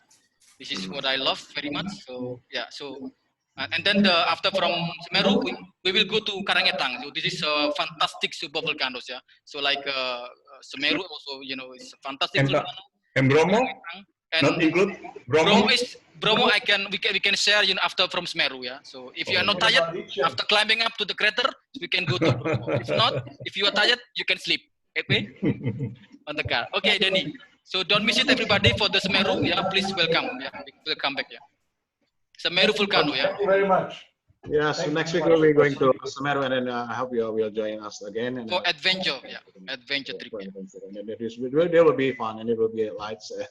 There's no physically activity, which is we have stays and at home. Okay, thank you very much for everybody, and thank you very much also to Mr. Alinto, and then Bapak Heriadi Rahma, thank you very much, and then it was a relief, and then thank you very much to Dr. Sri Mulyaningsih. It was enlightening. So many information for us, and I'm sorry I cannot reading all the questions in the chat room because it's very, and then probably I will be documented, and then I will give to Bibu Sri Mulyaningsih, and then maybe next time it will be answered the questions. And also thank you very much to our participants and then friends from abroad, from not only Indonesia, and then friends, our guides from Indonesia also, and then thank you very much to Bapak Sangtu Subaya as President of ITJ, Indonesian Tourist Guide Association. My boss, he is my boss. Yes, my chairman. Also, Heriadi is my chairman. Please give me a little speech, yeah, for closing. Yes, please. Yeah. It's really interesting what we are talking about this topic tonight. As you know, that it's really interesting when we are talking scientific method and scientific perspective, quote unquote, with the traditional belief due to the local faith. Because in Bali too, when Mount Tagong is the highest mountain, were predicted to explode, and all the people around the mountain were evacuated, and they all sold already their domestic animal. And in that day, a priest, just like Mahmarijan, going up to the peak and telling that the mountain wouldn't explode. That's crazy. That's the local belief, and scientific method is always interesting to be discussed. So see you next, and thank you for all participants abroad. Yeah. For Asian countries, I think the mythology, that's why it is right, damn right, the title is mythological, geomythological, because in the local story, mythology always enhance the scientific method for explaining the phenomenon of the nature. Thank you, everyone, especially all friends from our members from Indonesia, and also all Xavier from France, thank you, Xavier. See you next. Xavier, yeah. So I asked to Andy, after Jawa, you move to Bali before going to Lombok to Rinjani to present a little bit Mount Agung. Huh? Thank you. Thank you, Maria, for the share. Maria share link. Our video open, please. Okay. Thank you, now everybody. Thank you, let's Andy. take photo together. Let's take photo. Yeah, Danny will do it. Before we close our meeting, please open the video. See you next Semeru Volcano. Yeah, we'll capture the meeting. Okay. Now see. Okay, please open all the videos and then say something nice. Yeah, we will share the video as well. Yeah. Okay. Yeah, nice. Again now. Yeah, again. Give a big smile. Okay. Thank Smile. you. Explosion. Explosion. Okay, thank you very much, everybody. Thank you very much for see you, Karen. Thank you. You can join Thank again. you, everybody. Thank you, Andy. Thank you. Thank you, Marcus. Thank you. Goodbye. See you next Thank you, week. Frosina. Thank you, Martin. See you. See you again. See you again, Semeru. Now, Everybody. see you all next. See you later. See you next time. Take care. Thank you. Thank you. Thank you. Welcome. See you soon. Bye bye. Bye. Okay, Sandy, close the meeting. Bye bye.